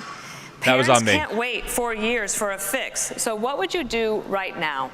Well, and school choice isn't the only answer, but I'll tell you it's not out of a lack of trying that we didn't try and get school choice in South Carolina. What I'll tell you, first of all, is we have to acknowledge the fact that 67% of our 8th graders are not proficient in reading or math. Over 80% of our 8th graders aren't proficient in history or civics. And recently they came out and said our 12 and 13-year-olds are scoring at the lowest levels they've been scoring in reading and math in decades. So the first thing we've got to do is we've got to make sure we catch our kids back up. We have to make sure they can read. A child that can't read by 3rd grade is 4 times less likely to graduate high school. We need to do reading remediation. We need complete transparency in the classroom. No parent should ever wonder what's being said or taught to their child in the classroom. We need to make sure that we have school choice so that there's competition. We need to move all the programs from the federal government down to the states and let states decide what education looks like in their states. Right. And we need to start building things in America again. Let's put vocational classes back in our high schools and let's get our kids building the things that we know that we can make. When we start to focus on that and really bring in that parental involvement, that's when we'll start to see a difference. But we've got to get parents back included. We've got to quit spending time on this DEI and CRT and instead focus on financial literacy, on digital literacy, and on making sure that our kids know what they need to do to have the jobs of the next generation. On the subject of education, CRT, drink. On the subject of education, a question for Governor Christie. Students in your state are getting high marks on their report cards. But minorities are not doing well with math and reading. Black and Hispanic students averaging 29 points lower than white students in New Jersey. Would you address minorities first? You have to address all students. And look, in our state, Stuart, frankly, before I was governor, that gap was close to 50%. And what we did was institute more charter schools and more Renaissance schools and more public school choice in New Jersey with innovative solutions in cities like Camden, where now we took what was the worst school district in America during my time, and we have now increased that by nearly 40% in terms of their proficiency. It can be done when you give people choice. But let's tell the truth to everybody about what this is. This public school system is no longer run by the public. It is run by the teachers' unions in this country. Randy Weingarten and her crew are absolutely strangling. They are taking the worst of their members and defending them rather than advocating for our kids. And when you have the President of the United States sleeping with a member of the teachers union, there is no chance that you could take the stranglehold away from the teachers union every day. They have an advocate inside the White House every day for the worst of their teachers, not for our students to be the best they can be. A President of the United States has to take on the teachers union. I did it in New Jersey, and I will do it as President of the United States. Governor DeSantis, I have a question for you.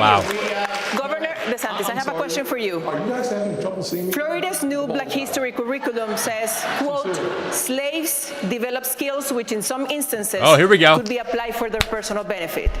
You have said slaves develop skills in spite of slavery, not because of it. But many are still hurt. For descendants of slaves, this is personal. What is your message to them? So first of all, that's a hoax that was perpetrated by Kamala Harris. We are not going to be doing that. Second of all, that was written by descendants of slaves. These are great Black history scholars, so we need to stop playing these games. Here's the deal. Our country's education system is in decline because it's focused on indoctrination, denying parents' rights. Florida represents the revival of American education. We're ranked #1 in the nation in education by U.S. News and World Report. My wife and I, we have a 6, 5, and 3-year-old. This is personal to us. We didn't just talk about universal school choice, we enacted universal school choice. We didn't just talk about Parents' Bill of Rights, we enacted the Parents' Bill of Rights. We eliminated critical race theory, and we now have American civics and the Constitution in our schools in a really big way, just like President Reagan asked for in his farewell address back in 1989. Florida is showing how it's done. We're standing with parents, and our kids are benefiting. Senator Scott, you oppose to these new standards. What is your message for Governor DeSantis? There is not a redeeming quality in slavery. He and Kamala should have just taken the one sentence out. Yep. America has suffered because of slavery, but we've overcome that. We are the greatest nation on earth because we faced our demons in the mirror and made a decision. So often we think that all the issues, you talked about crime and education and healthcare, we always think that those issues go back to slavery. Here's the challenge though. Black families survived slavery. We survived poll taxes and literacy tests. We survived discrimination being woven into the laws of our country. What was hard to survive was Johnson's Great Society, where they decided to put money, where they decided to take the black father out of the household to get a check in the mail, and you can now measure that in unemployment, in crime, in devastation. Oh, wow. You want to restore hope, you've got to restore the family, restore capitalism, and put Americans back at work together as one American family. Our nation continues to go in the right direction. It's why I can say I have been discriminated against, but America is not a racist country. Never, ever doubt who we are. We are the greatest country on God's green earth, and frankly, the city on the hill needs a brand new leader, and I'm asking for your vote. I'm going to have a question for you, Mr. Ramaswamy. Over 10.7 million students in over 18,000 public schools nationwide have the ability to change their identity without parental notification. Governor Christie told Stewart last week that he would pass a federal law to protect parental rights. Would you try to do the same? I have to be very clear about this. Transgenderism, especially in kids, is a mental health disorder. We have to acknowledge the truth of that for what it is. I met 2 young women early in this campaign. Specifically on parental rights in schools. Parents have the right to know. And you know what the hypocrisy of this is? Even New Hampshire failed to actually get past a piece of legislation here. The very people who say that this increases the risk of suicide are also the ones saying that parents don't have the right to know about that increased risk of suicide. And I'm sorry, it is not compassionate to affirm a kid's confusion. That is not compassion, that is cruelty. Read the data, Vivek. Chloe and Katie, early in this campaign, who are in their 20s, now regret getting double mastectomies and a hysterectomy. One of them will never have children. And the fact that we allowed that to happen in this country is barbaric. So I will ban genital mutilation or chemical castration. Oh my God. And parents have absolutely the right. Would you try to pass a federal law that says parents should have that right? We are going to require states absolutely have to follow that through. Governor Burgum just to follow up on this because you in your state you do not have a law that says parents can't be notified, but you want to be president. Would you try to pass a federal law to say parents have that right? I think this is a state's issue, but I do want to say something, because all night long we've been talking about issues about how it's broken in Washington, and I respect all of the people on the stage here for their 100+ years of public service. Thank you. But the reason why we're not talking about education or healthcare or safety being a problem in North Dakota is because we have a business leader. I've got more experience as a business leader than I think this whole group combined. I know I've created more jobs than everybody else on stage, thousands of high-paying jobs that have real meaning. So as a business leader, you come in and you treat the taxpayer like a customer. So in North Dakota, instead of fighting with the teachers' unions, we actually created a K-12 coordinating council. Everybody gets in the room and the customer is the student. But you do understand that this is an issue that many people in America really are concerned about, worried about parents and notification in schools. Yes, and that's why we have 50 platforms of innovation. That's why we have states. There are certain things the federal government is supposed to do. It's not the Department of Education. Hey, really quick, that friends, needs to be assembled. We got to move. Old news. Just so you know, this is from the Trevor Project. Roughly half of transgender and non-binary young people found their school to be gender affirming, and those who did reported lower rates of attempting unaliving themselves. So this Vivek point here of, we can't affirm them, it's crazy. Actually, it's the opposite. The data so far overwhelmingly suggests that affirming someone's gender identity is linked to lowering their rate of them trying to unalive themselves. That's a very important piece here. The Department of Homeland Security warns that violence against LGBTQ+ people is on the rise and intensifying. According to a recent study, members of that community are 9 times more likely to be victims of violent hate crimes. As president, how would you protect this community from violent attacks and discrimination? Well, as President of the United States, I'll stand up for the safety and the civil liberties of every American from every background. Right. And We're colorblind. People to know that. We're colorblind. But I want to answer the question as well, Dana, that you just asked Doug Burgum. Because by way of full disclosure, Chris, you mentioned the president's situation. My wife isn't a member of the teachers union, but I got to admit, I've been sleeping with a teacher for 38 years. And, full disclosure. God, this is so painful. Education is a state and local function. The state of Indiana had one of the very first school choice programs in the country. And when I was governor of the state of Indiana, we doubled it. And as to your question, thanks, Billy, Dana, for the let's clarification. be very, very clear.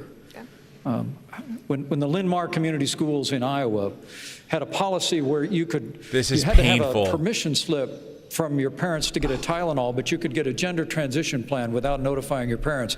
I weighed in with a foundation. That's not bad policy. That's crazy. We're going to stand up for the rights of parents. I agree with that. We're going to pass a federal ban on transgender, chemical, or surgical surgery anywhere in the country. We've got to protect our kids from this radical gender ideology agenda, and we've got to empower parents at the state level with the ability to choose where their kids go to school, whether it's public, private, parochial, or homeschool. You empower parents, and our schools will straighten up and reflect our values and focus on Notice how Pence is talking about empowering parents, but he wants to ban giving parents the right to help their kids get the gender-affirming health care that they need. So it's not really about parental rights, is it? Everybody, please lose time. China is investing heavily in their tech companies.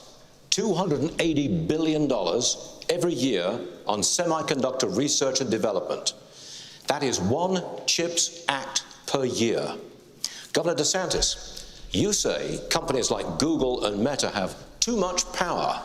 Doesn't going after them give China an edge?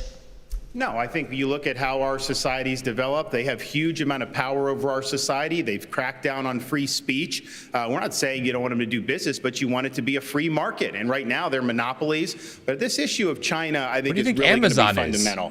We have subcontracted out so much of our national needs to the CCP. We rely on them for a whole host of issues.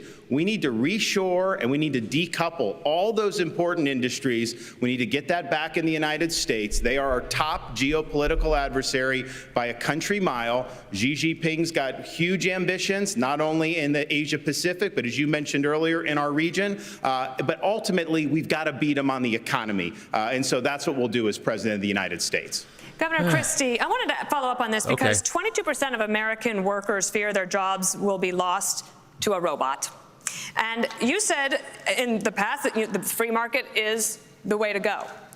Would you retrain workers who lose a job to artificial intelligence, and to do what? Well, look, what I think artificial intelligence offers us is an extraordinary opportunity to expand well beyond the productivity that we have now, and to have Americans be able to be involved in that revolution, Dana.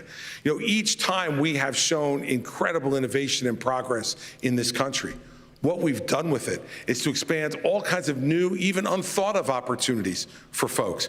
Yes, we have to do retraining for folks who lose some of their jobs, and we should be doing that. And we should have more training available both at the county college level and the local level for people to be able to access it. So yes, I would be in favor of that. But this is a much bigger issue than that. We can't be afraid of innovation.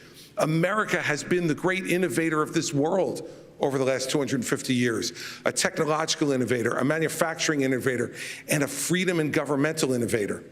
And that's why America has to continue to stand strong in the world, pro-innovation, pro-progress. And I will tell you this, as President of the United States, what I will do is to make sure that every innovator in this country gets the government the hell off its back and out of its pocket so that it can innovate and bring great new inventions to our country that will make everybody's lives better. Like electric cars? Mr. Ramaswamy. Oh, no, wait, that's liberal. I mean, that sounds great, Chris, but come on. Government-issued devices because of its ties to the Chinese government. Drink for that, Michelle. You joined TikTok after dinner with boxer and influencer Jake Paul. Oh. Should the commander-in-chief be so easily persuaded by an influencer? So the answer is I have a radical idea for the Republican Party. We need to win elections. And part of how we win elections is reaching the next generation of young Americans where they are. So when I get into office, I've been very clear. Kids under the age of 16 should not be using addictive social media. We're only going to ever get to declaring independence from China, which I favor, if we actually win. So while the Democrats are running rampant, reaching the next generation 3-1, there's exactly one person in the Republican Party which talks a big game about reaching young people, and that's me. And let me level with all of you. I'm the new guy here, and so I know I have to earn your trust. What do you see? You see a young man who's in a bit of a hurry, maybe a little ambitious, bit of a know-it-all, it seems at times. I'm here to tell you, no, I don't know it all. I will listen. Dude, I will have the this best dude's people, toast. the best and brightest in this so country, bad. whatever It's so age bad. they are, advising me. We will be probably many of the people on this stage included. That's how I built my companies. Wow, I want to be what a challenged. shift. I want people who disagree with me. That's what makes America great, because we're not a perfect nation. We're founded on the pursuit of perfection. That is what makes America great. And that is why we will end it once we win this election. Vivek I have to jump in. panderer. I'm sorry. Speaking. There's one person on this. This is infuriating because TikTok is one of the most dangerous social media apps that we could have. And what you've got, I honestly, every time I hear you, I feel a little bit dumber for what you say. Because I can't believe that here you've got a TikTok situation. Mama Nikki. What they're doing is these 150 million people are on TikTok. That means they can get your contacts, they can get your financial information, they can get your emails, they can get text messages, they can get all of these things. This is very important for our party. Exactly what they're doing. This is very important for our party, and I'm going to say so bad. And you've helped China make medicines in China, not America. You're now wanting kids to go and get on the social media that's dangerous for all of us. You went and you were in business with the Chinese that gave Hunter Biden $5 million. I'm done. We can't I'm trust done. you. We can't trust you. We can't have TikTok in our kids' this is very important. Mr. Ramaswamy, you have 15 seconds. 15 seconds? You have 15 seconds, Mr. Ramaswamy. Thank you. I think we would be better served as a Republican Party if we're not sitting here hurling personal insults and actually have a legitimate debate about policy following Reagan's 11th Commandment in his honor. And the answer is that is what actually makes our country strong. And I believe in these people. These are good people on the stage. They disagree, but let's have a legitimate disagreement. That's what I would say. Stuart, can we get back to the question? The question was on technology. Governor DeSantis, There's I'm going straight on this stage that has a we will have to cut your mic, and I don't want to do that. This is so bad. So, Governor DeSantis, let me go to you. Experts say President Putin has ordered assassinations across Europe, cheated on arms control treaties with the U.S., and seeks to work with China to force our decline. President Reagan believed that if you want to prevent a war, you better be prepared to fight one. Today, the Republican Party is at odds over aid to Ukraine. The price tag so far is $76 billion. But is it in our best interest to degrade Russia's military for less than 5% of what we pay annually on defense, especially when there are no U.S. soldiers in the fight? It's in our interest to end this war, and that's what I will do as president. We are not going to have a blank check. We will not have U.S. troops, and we're going to make the Europeans do what they need to do. But they've sent money to pay bureaucrats' pensions and salaries and funding small businesses halfway around the world. Meanwhile, our own country is being invaded. We don't even have control of our own territory. We have got to defend the American people before we even worry about all these other things. And I watch these guys in Washington, D.C., and they don't care about the American people. They don't care about the fentanyl deaths. They don't care about the communities being overrun because of this border. They don't care about the Mexican drug cartels. So as Commander-in-Chief, I will defend this country's sovereignty. But it's not a territorial dispute. It's never been a territorial dispute. And 90% of the resources that we send over to Ukraine is guaranteed as a loan. It is not 90%. Of the money that we send over there is loan. Well, we can talk about this, but at the end of the day, it is. I didn't know that. 90% of the money that we send over there is actually in the form of a loan. It's not actually not be paid by Ukraine. It's paid by the NATO, our NATO allies. So I think it's a good topic. I think it's a really good topic too. But I will say let's debate the fact that our national vital interest is in degrading the Russian military. By degrading the Russian military, we actually keep our homeland safer, we keep our troops at home, and we all understand Article 5 of NATO. We have to level with the American people. I thought you said something about waiting until your turn to talk. So hold on. So at the end of the day, I'm going to finish my, I'll be happy to debate this. I'll respond. I'll look forward to this one right now. So at the end of the day, when you think about the fact that if you want to keep American troops at home, attack on NATO territory would bring us and our troops in. By degrading the Russian military, we reduce, if not eliminate, an attack on NATO territory. Finish that exchange. We have to level with the American people. We have to level with the American people on this issue. The reality is just because Putin's an evil dictator does not mean that Ukraine is good. This is a country that has banned 11 opposition parties. A win that has for actually, Russia is a that win is not for true. China. We're driving Russia. A win for Russia is a win for China. Excuse me, Nick. You'll have but a chance. I forgot you like China. That's why you'll have your chance in just a moment. The hurling personal insults isn't helping. China is the real enemy, and we're driving Russia further into China's arms. We need a reasonable peace plan to end this, especially this is a country whose president just last week was hailing Nazi in his own ranks. Ukraine, that's a green light to China to take Taiwan. Wow, Pence got angry all of a sudden. I've never heard Pence be so loud. Governor Christie, President Biden's first 2 years have brought China, Russia, and Iran closer together. Are we focused too much on Ukraine and not enough on this threat from the New World Order? No, they're all connected, Stuart. They're all connected. The Chinese are paying for the Russian war in Ukraine. The Iranians are supplying more sophisticated weapons, and so are the North Koreans now as well, with the encouragement of the Chinese. The naivete on this stage from some of these folks is extraordinary. Look, I understand people want to go and talk to Putin. Guess what? So did George W. Bush. So did Barack Obama. So did Donald Trump. And so did Joe Biden when he said a small invasion wouldn't be so bad. Every one of them has been wrong. And the fact of the matter is, we need to say right now that the Chinese-Russian alliance is something we have to fight against, and we are not going to solve it by going over and cuddling up to Vladimir Putin. Look, Donald Trump said Vladimir Putin was brilliant and a great leader.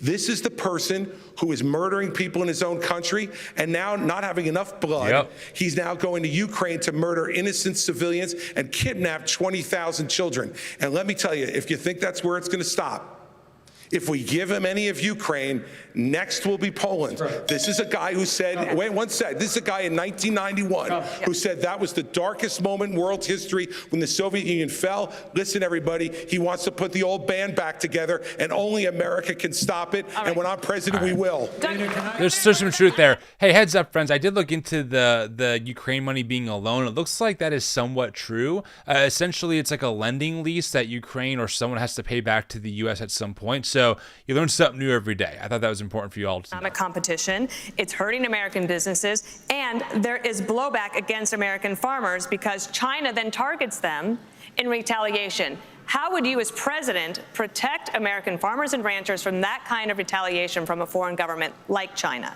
Well, first of all, we've got the best farmers and ranchers in the world right here in America.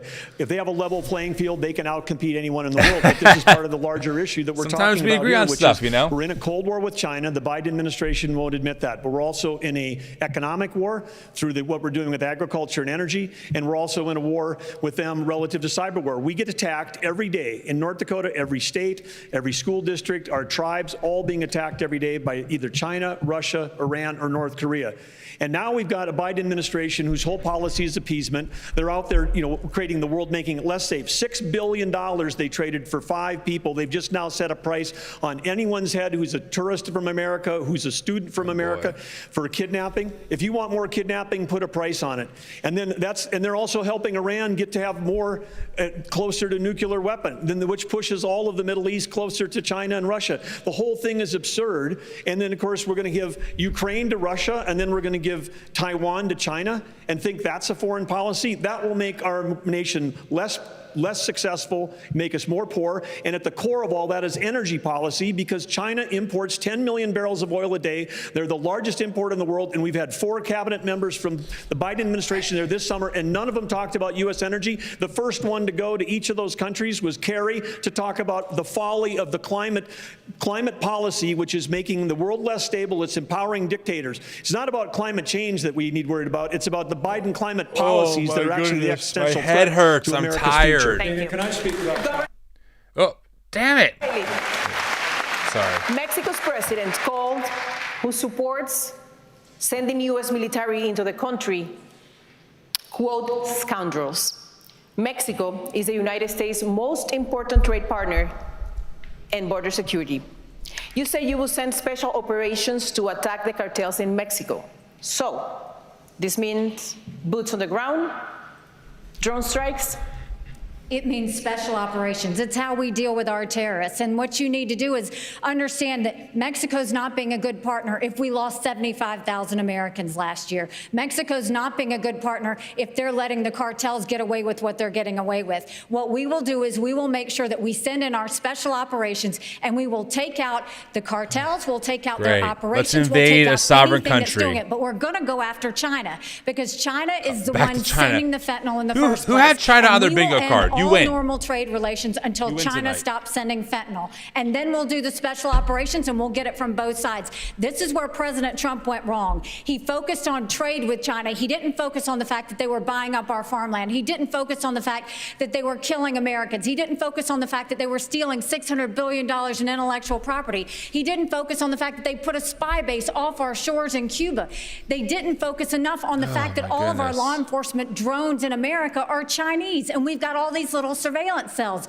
We need to start focusing on what keeps Americans safe. That hasn't happened in a long time. As your president, I will make sure Tyson, every I don't know what American she's talking is about. safe, I and need we'll a do fact whatever check it on takes that. to make that happen. All right. I want to get to Senator Scott. My head hurts with this debate. This debate is painful.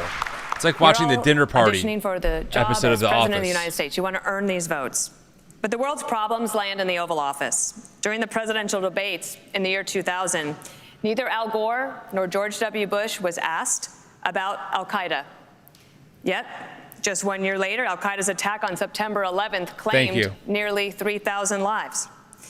And the farther we get from September 11th, the closer we are to September 10th.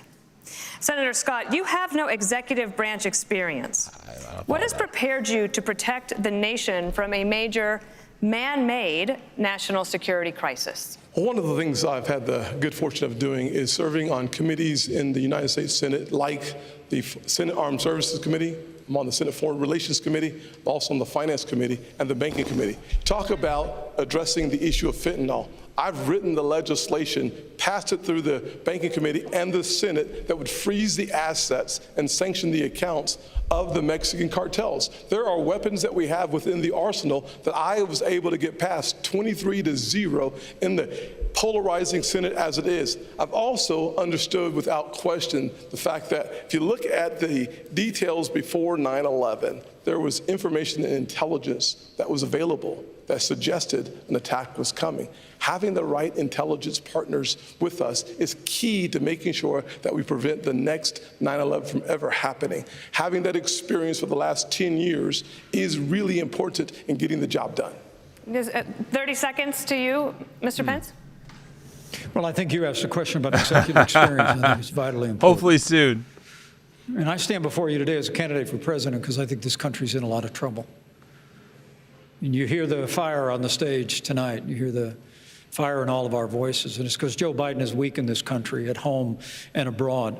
This is a time for those of us that have the experience, the tested experience, and a commitment to the conservative agenda that Ronald Reagan brought forward in this party of a strong national defense, standing with our allies, standing up to our enemies, supporting limited government and traditional values, need to step forward. Understood. Because, frankly, our party does face a time for choosing, as I said at the top of this debate, whether we're going to stand on the foundation of that conservative agenda that Ronald Reagan poured, or whether we're going to follow the siren song of populism unmoored to conservative principles. I'm the most experienced, most qualified, and most consistent conservative in this field, and I'm ready to lead America at home and abroad on day one. Time for choosing to go to a break. Ilya. Thank God. Reagan built a coalition that lasted. Oh my goodness! Wow, God, I would love to know. This is a painful debate. I mean, it feels very just difficult to get through. It feels very dry, very unengaged. This is a tough one. I don't think we have any answers. Friends. The algorithm threw me. Look at this. I got thrown into. Oh, here they come. I got thrown into the Trump algorithm. Here it comes. We just gained 200 new people watching. Welcome in. Look at this. You all vote with your emotions, and that's why we're in the mess we're in. Here it is, people. Listen, if you're just watching this live stream, you can say whatever you like as long as you don't dehumanize. We don't ban people for having different opinions, but I just can't wait to see more of that. Listen, quick thought on this. I did look up the drug overdoses. They've gone way up over the past 2 decades, and we don't want to become so reactionary that we don't want to take some of this stuff seriously. And the reality is that drug overdoses are an issue. Fentanyl is an issue. And obviously we want to do whatever we can to minimize and get rid of those things. There's a lot of contributing factors, and tying everything back just to the quote open border is not a thoughtful take. Certainly, yes, I'm sure. In fact, we know that cartels smuggle drugs over the border. We absolutely understand that. That's a problem. I'm not aware of anyone, Democrat, Republican, Libertarian, whatever, that would say, oh, that's a good thing. We as a society agree that we should not have, drugs like fentanyl coming through anywhere, our border, whatever it is. But it seems like so far a lot of this has just been kind of used as a platform for their rhetoric that Joe Biden bad and me is good. Now, listen, if this was the Democratic national debate, I'm sure we hear a lot of the same things, so I don't want to make it seem like this is only a one-sided issue, but I will say this debate so far has become very, very difficult to watch. Here we go. Let's talk to this dude. So because I criticize the left, I'm automatically a MAGA right-winger. LOL, you people are in a cult incapable of any free thought. Who did you vote for? Did you not vote for Trump? Hey, if you didn't, let me know. I will apologize. But I'm assuming that you are a Make America Great Again, right-wing, maybe self-described conservative. Am I wrong? You have an American flag behind you. It looks you got the vibe going on. If I'm wrong, I'm wrong. Just let me know. But, I mean, come on, man.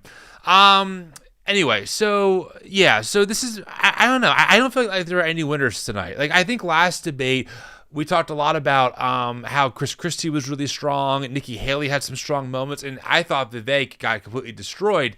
I will say, hey, you know what? Then I apologize. If you did not vote for Trump, I sincerely apologize for assuming that. Me be and me. So my apologies. There you go. See, I'm willing to change my mind. I will say one thing about Vivek. Vivek came in last debate swinging.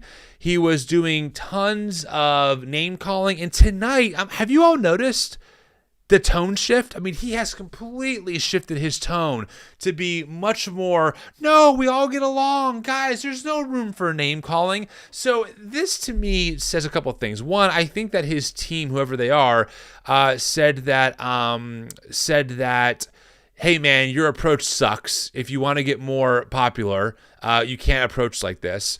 And I think that Vivek has shown that he's kind of a grifter. I mean, it is night and day if you watch him from the first debate. So I don't think this guy has much of a career right now, but of course, he's a good speaker. He's charming, I think, on the surface for a lot of people who support his positions, etc. And we'll see what happens to him. Yeah, overall, very, very painful. Because you're in a cult and incapable of free thinking, which is why you automatically assume I'm a MAGA supporter. Well, a cult would mean that we're all unified and going in one direction. Who is the cult leader of whatever you think I'm a part of? I would love to know. But yeah, like I said, if you didn't vote for Trump and I assumed, I was wrong. I have no problem admitting that. There you go. Problem solved. Hang in, man. We'll keep talking. All right, friends. Yeah, this is. Maybe I'm just tired, and again, for you, I am bearing my cross. I think you have a 3 o'clock in the morning for a debate or for a flight. Let's get back into it. Here we go. Is nearing $6 a gallon. Oil is close to $100 a barrel again. We got 20 minutes left. We're almost there. Drill, baby, drill. But the courts won't let you. Mr. Ramaswamy, how would you bring down prices without immediate drilling? Well, look, I think that we do have to run through the courts and get through that administrative state to make sure we're using the natural resources here at home. But here's the other thing that we can do that's easy. It would take forever, Mr. Ramaswamy. And it addresses the national debt as well as brings down prices.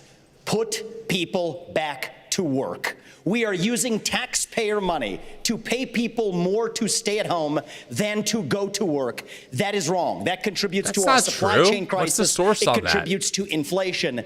That's the easiest way to unlock this economy. And here's the other thing. We have to put the Federal Reserve back in its place. This is an agency that has gone rogue. So in January 2026, when I have the opportunity as your next commander-in-chief, we will have a new chairman of the Federal Reserve who places priority on dollar stability, and then most importantly, send packing 75% of the administrative state, reduce the federal employee headcount by 75%, rescind 50% of unconstitutional federal regulations that are shackling businesses. Here's the labor numbers. Large and small. I've offered a very clear, practical plan to do it. That's how we unleash the economy. That's how we revive the integrity of a three-branch constitutional republic, rather than this technocracy and aristocracy in the administrative state. Response, please.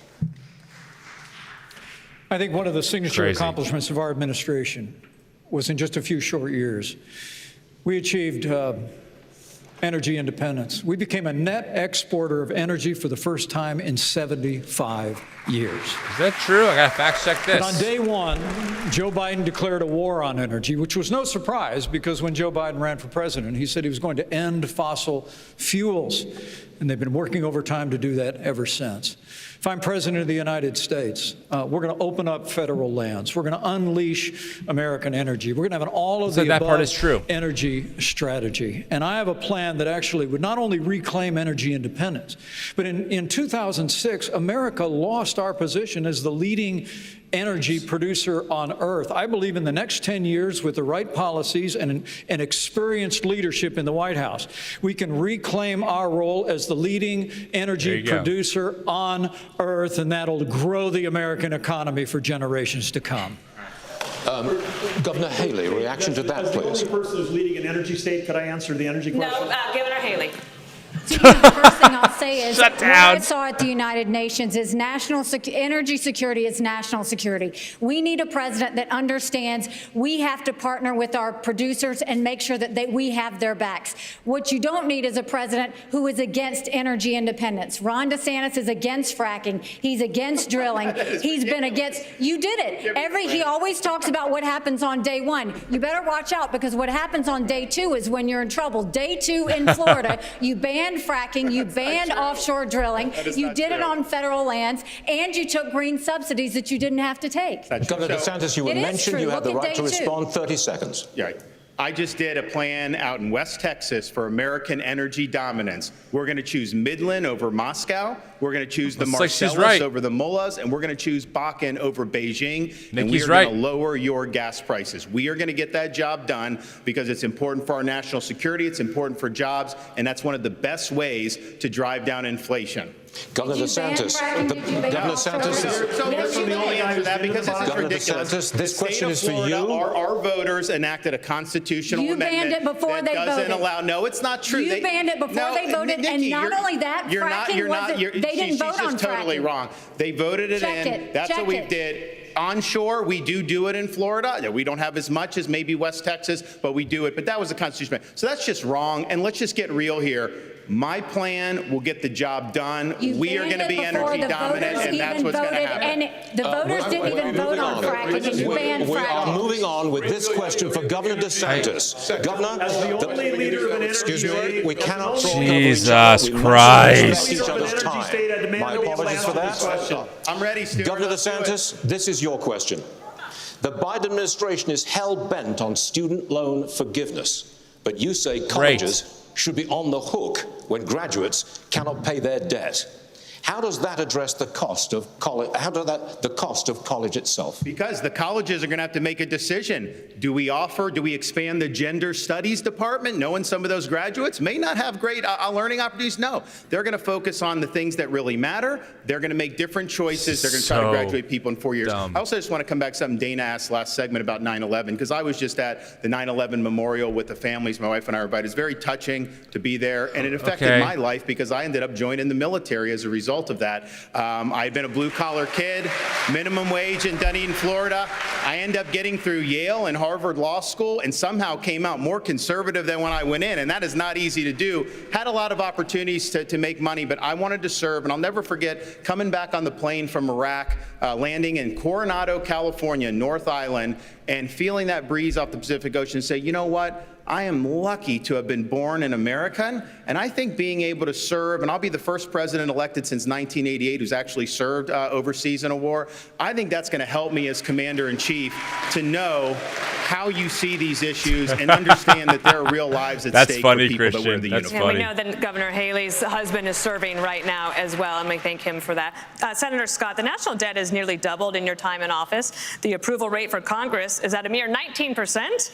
If this were a business, you'd probably all be fired in Washington, but you're here tonight looking for a promotion. In 2013, Governor Haley hired you for the Senate. I'd like you to tell her why you should be promoted to CEO of the nation instead of her. Key point, Beth. Thank you. Certainly.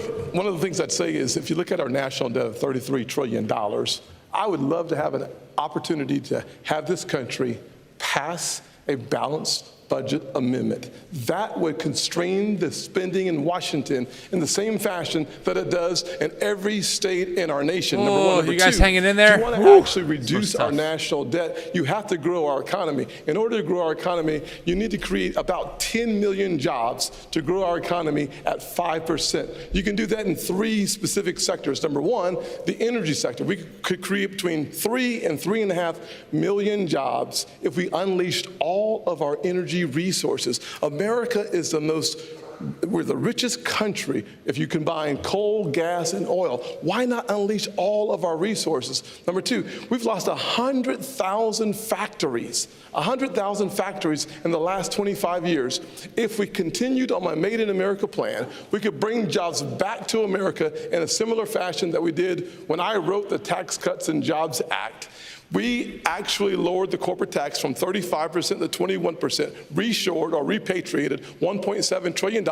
We brought the unemployment rates for African Americans, Hispanics, and Asians to the lowest level in the history of the country. And what are we talking about? For women. Governor Haley, would you think you would deserve the promotion over him? Look, I appreciate Tim. We've known each other a long time, but he's been there 12 years and he hasn't done any of that. He hasn't. They've only given 4 budgets on time in 40 years. He was part of that. He increased the national debt. He voted for the spending. You voted he has made sure that the borders are open and they haven't done anything. Look at everything that's happened. 12 years. Where have you been? Where have you been, Tim? I voted on most of those things. We've waited and nothing has happened. Here's what you've done. Here's the thing that I just find interesting. They're like third graders. These guys have said here's the fact. And I appreciate a lot of the things they're saying. I'm the only one up here who's gotten in the big fights and has delivered big victories for the people of Florida.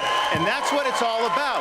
You can always talk, but when it gets hot in there, when they're shooting arrows at you, are you going to stand up for parents' rights, to keep the state free? Yes, are you going to be able to do all those things? And in the state of Florida, because of our success, the Democratic Party lies in ruins. We have won the big fights. We have turned our state into a Republican state. People respond to leadership. I've done it while others have talked about it. It's top secret, but it's in Georgia. That's all I'll say. Which is what I think we need. If I may just briefly interject here, we need a zero-based budgeting. That's the way businesses are actually run. Start with 0 as the baseline for the budget. This is so and ignorant. Then see what's actually necessary. Vivek has no clue how the government works. It does not run like a business. Debt in government is not like debt in the business. They're not the same thing. Companies, including the ones that I've built as a CEO, will do it. And I think we need a CEO in the White House to get that done. Governor Burgum runs a state that way. Yes, tech go questions, ahead. you didn't ask the only guy that's been in tech. You have energy questions, you don't ask anything. But I'm just going to say right now, you say nobody else has done it. The energy plans that have all been announced in the last month by these I don't care about this guy's energy plan. Tim, you can go to bed. We understand this isn't worth your rest. No, this is, friends. Okay, this is why I make the big bucks of running a small nonprofit and barely surviving in a post-capitalist dystopian nightmare. This is why I do it, for all of you, okay? So we got to sip. We're so close. 15 minutes. Thank you, though. Doing it. And it's not saying when nobody else done the big fights. North Dakota was leading the charge. We won the battle to get the Biden administration, who was ignoring the law. They were the first administration since Truman that wasn't holding the quarterly required lease sales, and we won that in federal court. WOTUS, we won that in federal court. We're fighting the Biden administration on 20 fronts. To say that nobody's fighting the big fights, just look at the record of what we're doing right now. Energy, economy, national security. I've been talking about it since day one. I'm with you, Kelly. I am just like, I'm over it. In North Dakota. Governor Burgum, let's talk. Like, what have we learned? This question's for you. Amen, Beth. Keeps getting bigger. 1/5 of all new jobs this year have been created by the government. Governor Burgum, you say you want to shrink 20%? The size of government. But it has been a century since any president has done that. Why would you be any different? Well, because we've done it in North Dakota. When I took office, we shrunk the state budget general fund by 27% in the first 4 months I was in office, and all the trains still running on time. Why? Because you had a business leader that was actually there. Inside of every government job, there's 10 or 20% of mind-numbing, soul-sucking work that even the state and federal employees don't want to do, and you can engineer that work out of the job. That would free up right there 20% of 2 million civilian employees. And by the way, we've got 10 million jobs open. They'd have plenty to do, and they could be generating taxes instead of being being paid by taxes. This is totally as a nation grows, the government will naturally get bigger as there are more needs of more people to take care of. That's not necessarily inherently a bad thing. It's crazy. That's the big talking point. Government's too big. What? No, Amazon is too big. Google is too big. Apple's too big. This election could come down to less than 50,000 votes in 3 states. Abortion was on the ballot in 6 states in 2022. Okay, here we go, an actual topic. Republicans lost all of them. Yeah. Next year, abortion will likely be on the ballot in Arizona. That is a must-win state. Governor DeSantis, how are you going to win over independent, pro-choice voters in Arizona? Same way we did in Florida. We won the greatest Republican victory in a governor's race in the history of the state, over 1.5 million votes. We were winning places like Miami-Dade County, Palm Beach, that nobody thought was possible because we were leading with purpose and conviction. I reject this idea that pro-lifers are to blame for midterm defeats. I think there's other reasons for that. The former president, he's missing in action tonight. He's had a lot to say about that. He should be here explaining his comments to try to say that pro-life protections are somehow a terrible thing. I want him to look into the eyes and tell people who've been fighting this fight for a long time. My wife and I earlier today were at the gravesite of President and Mrs. Reagan, and I noticed that there was a quote where it says, every single person has purpose and worth. We're better off when everybody counts. And I think we should stand for what we believe in. I think we should hold the Democrats accountable for their extremism, supporting abortion all the way up until the moment of birth. That is infanticide, such a dumb talking point. That's so not true. Governor Christie, do you think that Republicans... Yes, I will. By the way, heads up, here's the current abortion rate. Republicans the blue line is those who want it in some form of being legal, and the bottom line is those who do not. Dana, then why are all these other states losing? Well, because they don't have leaders in those states who are leading the fight the way it should be led. And the fact is, look, I was a governor here of the only blue state that's represented up here. This is where the fight is really tough for Republicans, and those are the states that we're going to have to try to win if we're going to win the White House back. And what we did was 14 times, Dana, in 8 years, I vetoed Planned Parenthood funding. 14 times. No one else gets it that much. The Democrats just kept sending it to me, and I kept saying no because I believe in life, but I also believe in states' rights. And I think we fought hard against Roe versus Wade for decades to say that states should make these decisions. So we're going to have those fights in the states. But what you need is a leader who can talk to people and make them understand that if you're pro-life, you have to be pro-life for the entire life, not just the 9 months in the womb. And we talked a lot about fentanyl tonight, and we haven't spoken one moment about treatment. But we need to make sure that for the drug-addicted 16-year-old on the floor of the county lockup, her life is precious too. And we need to be providing treatment to cure this as a disease that it is. If you're pro-life, you got to be pro-life for the entire life. We start talking like that, they're going to do what I did in the blue state, which was get reelected with 61% of the vote and won 70% of independents and 51% of Latinos because I told them the truth from my heart. Thank you. Vice President At Pence, least Christie said something. The latest Univision poll found that 73% of Latino voters think the Republican Party doesn't care about or is being hostile toward them. Well, I wonder the why. Community. Only Governor DeSantis has translated his campaign into Spanish. How will you reach out to Latino voters? Well, I promise you that we're going to continue to build bridges to every community in this country. Yeah, as we tell you that the southern border is being invaded by illegal immigrants. Yeah. Tax cut and tax reform bill. I worked on Capitol Hill to help get that bill passed into law, the largest tax cut in American history. We saw literally the lowest unemployment ever recorded for Hispanic Americans, the lowest unemployment ever recorded for African Americans, 50-year low for women. So I think the President of the United States needs to be a champion for the American dream for every American. It begins with the unborn and the aged and the infirm, and it begins with every ethnic group in this country. And I promise you, if I'm President of the United States, I'll be a champion. I'll be a champion for the American dream, for Hispanic Americans and for every American. So help me God. They spent the whole night dehumanizing immigrants, and now all of a sudden, no, we care about them. If you look at my office in the Senate, my chief of staff is the only Hispanic female chief of staff in the Senate. I hired her because she was the best highest qualified person we have. What we need are leaders who lead by example. And I will simply say, I would love to finish my conversation with Nikki as it relates to the job. Oh my God, move on. Nikki offered a 10-cent gas tax increase in South Carolina. Talk about someone who has never seen a federal dollar she doesn't like. 10 cents on the gallon in South Carolina. As the UN ambassador, you literally put $50,000 on curtains in a $15 million subsidized location. Next. You got bad information. First of all, I fought the gas tax in South Carolina multiple times against the establishment. Just go to YouTube. Against the establishment. Just go to and YouTube you want to know what that 10 cent was? When they wouldn't pass the gas tax, the establishment and the companies wanted me to do it so much that I said the only way I will pass it if you will give us three. All you have to do is go watch Nikki Haley on YouTube. If you will give me 3 times the deduction in income tax, then I will look at your gas tax, which is why it didn't happen. Secondly, on the 50 million. Here is a nice part. Secondly, on the curtains, do your homework, Tim, because Obama bought those curtains. Did you send them back? It's in the press. Did you send them back? It's the State Department. Did you send them back? Did you send them back? You're the one that works in Congress. Oh my gosh. You get it You done. hung them on your curtains. They were there before I even showed up at the residence. You are scrapping. You are scrapping. Wow. I'll tell you what, Nikki's a fighter. Here's the fact, though. She's a fighter. I loaded up our a gas tax increase, and then you want Ladies and gentlemen, we do not intend to go ahead like this. In fact, we're about to take a commercial break.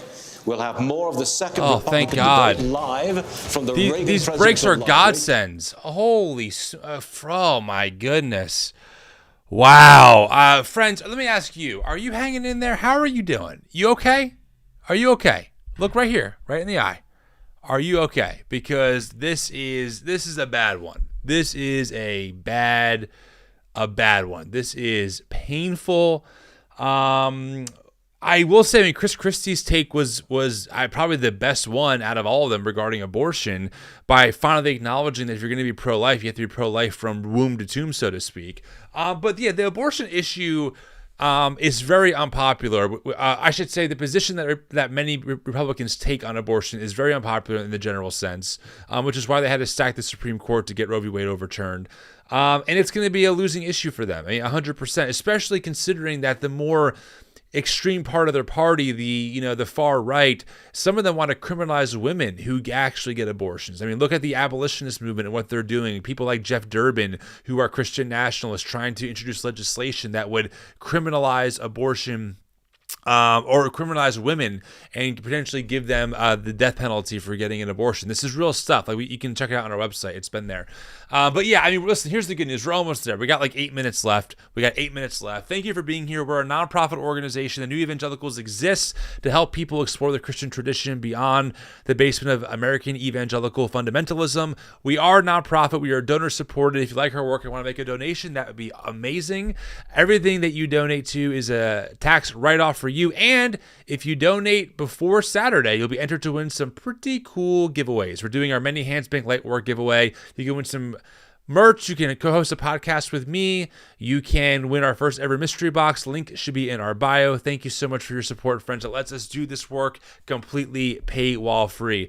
Friends, I'm glad to have all of you here. It makes me so happy to see this. Michael says we need a Xanax. Yes, I feel that.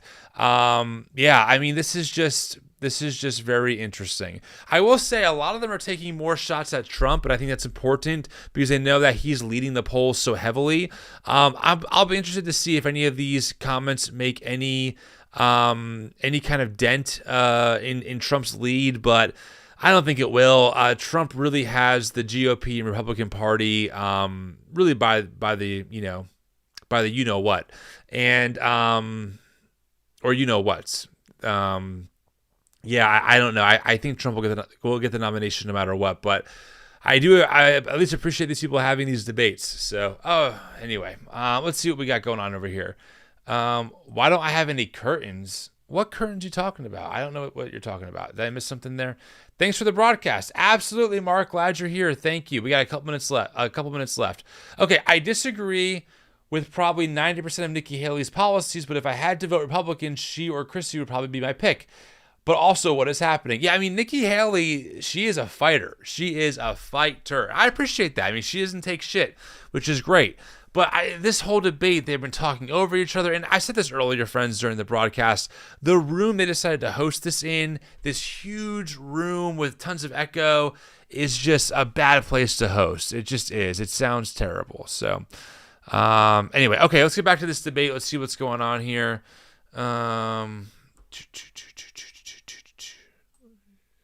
Where are we at? They're still talking. Anyway, hey, listen, friends, if you like this this stream, give us a subscribe and a like. That would be awesome as well. We got, 4 minutes? Wait, this ends at 11 o'clock, right? Okay, I hope it does, because I can't go any farther than 11 o'clock. My brain, I literally feel like I've watched Scott's Tots or the dinner party episode of The Office on repeat for the past 2 hours. I can only take so much cringe. I really can. All right, let's see if we can get back into it here, see what's going on. Candidates come through, we'll talk to them, but we'll redo that as well. 30 seconds. All right, 10 seconds each. What do you expect in the close here? Will, Rachel, Jason. Painful. I expect strong from Vivek Ramaswamy. He's good on first principles and good on speeches. I expect talking points from about 2 or 3 others that are born and bred Washington. Thank you, Daniel. I was so lost on that moment. All right, I'm going to have to toss it back. Rachel, I'm killing you. Sorry. Okay. And Jason, but we'll hear from you on the other side. Let's do it. Guys, we did it. If you've been here the whole broadcast, and thank welcome you. back to the final minutes. I could go another hour, but we only have a few minutes. No, we cannot go another hour. It's now obvious that if you all stay in the race, former President Donald Trump wins the nomination. None of you have indicated that you're dropping out. So, which one of you on stage tonight should be voted off the island? Oh. Please use your That's a fun marker question. to write your choice on the notepad in front of you. 15 seconds starting now. Of the people on the stage, who should be? I'm absolutely serious. With all due respect, I mean, we're here, we're happy to debate, but I think that's disrespectful to my fellow competitors. Nobody wants to participate. Let's do some questions. Come on, Vivek, you do it. Future of the country. I want to be clear. Let me ask you this. If I may. Let me ask you something. Then if you won't answer to that question, let me ask you this one. Yeah. What is your mathematical path, Yes. Governor DeSantis, in order to try to beat President Trump, who has a commanding and enduring lead in this race? So polls don't elect presidents. Voters elect presidents. Right. And we're going to take the case of the people in these early states. We're going to do it in a state-by-state direction. And why? Because as Reagan said in his day, this is our time for choosing. We are not getting a mulligan on the 2024 election. Republicans have lost 3 straight elections in a row. We were supposed to have a red wave with inflation at 9%. It crashed and burned. Not in Florida, it didn't. We delivered it in Florida. And so we've got to choose right. We've got to win. And we need somebody that's going to be able to serve 2 terms. So in January of 2023, they'll be able to address the nation saying, we turned the economy around, we secured the border, and we fended off the threat from communist China. As your president, I will get that job done. Governor Christie, I believe I did see you write something. Governor Christie, I believe, excuse me, Governor Christie, I believe I did see you write something on the card. Who was it? No, but I'll certainly tell you. Go. Okay. Yeah. Look, I think I've been the only one on the stage who's been clear about this. I vote Donald Trump off the island right now. And the reason I voted him off the island, but any of the people on the stage, you know what? Every person on this stage has shown the respect for Republican voters to come here to express their views honestly, candidly, and directly. That's a fair point. To take your questions honestly. I have respect for every man and woman on this stage because they've done it. Vivek, put your hand down for a second, would you? Yeah. I still got time, dude. So chill out. Here, look. This guy has not only divided our party, he's divided families all over this country. He's divided friends all over this country.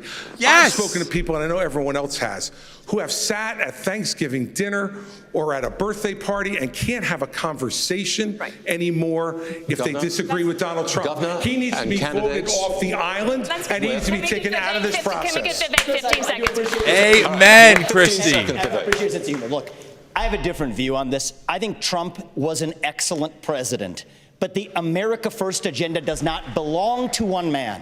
It does not belong to Donald Trump. It doesn't belong to me. It belongs to you, the people of this country. And the question is, who's going to unite this country and take the America First agenda to the next level? When we rallied behind the cry to make America great again, we did not just hunger for a single man. We hungered for the unapologetic pursuit of excellence. So yes, I will respect Donald Trump and his legacy because it's the right thing to do. But we will unite this country to take the America First agenda to the next level, and that will take a different generation to do it. That does it. I repeat, that does it. Thank you. The second Republican primary debate live from the Ronald Reagan Presidential Library. Thank you to all the candidates. You know, they really mismanaged. They must have mismanaged time because usually each candidate gets like their final say, and they didn't do that. Hey, friends, we did it. We did it. We did it. You did it. I did it. We did it. Thank you for hanging out with me as we watched that together. I have a lot of thoughts. Actually, that's a lie. I don't know why I said that. I really have not many thoughts. That was overall disaster. I think that there were no real winners. I think Chris Christie sounds the most sane out of all of them. But last debate was much different than this one. So thanks so much for being here. I'm not going to belabor the point. I appreciate you all so much. I'm sure I'll talk to many of you on Instagram. If you like this channel, give us a subscribe. Give this thing a like. I don't know how it works. We'll do this again. I'm going to bed. I have to be up in 4 hours for a flight to Georgia. Deuces. See ya. Thanks for being here. Get me out of this live. Holy shit.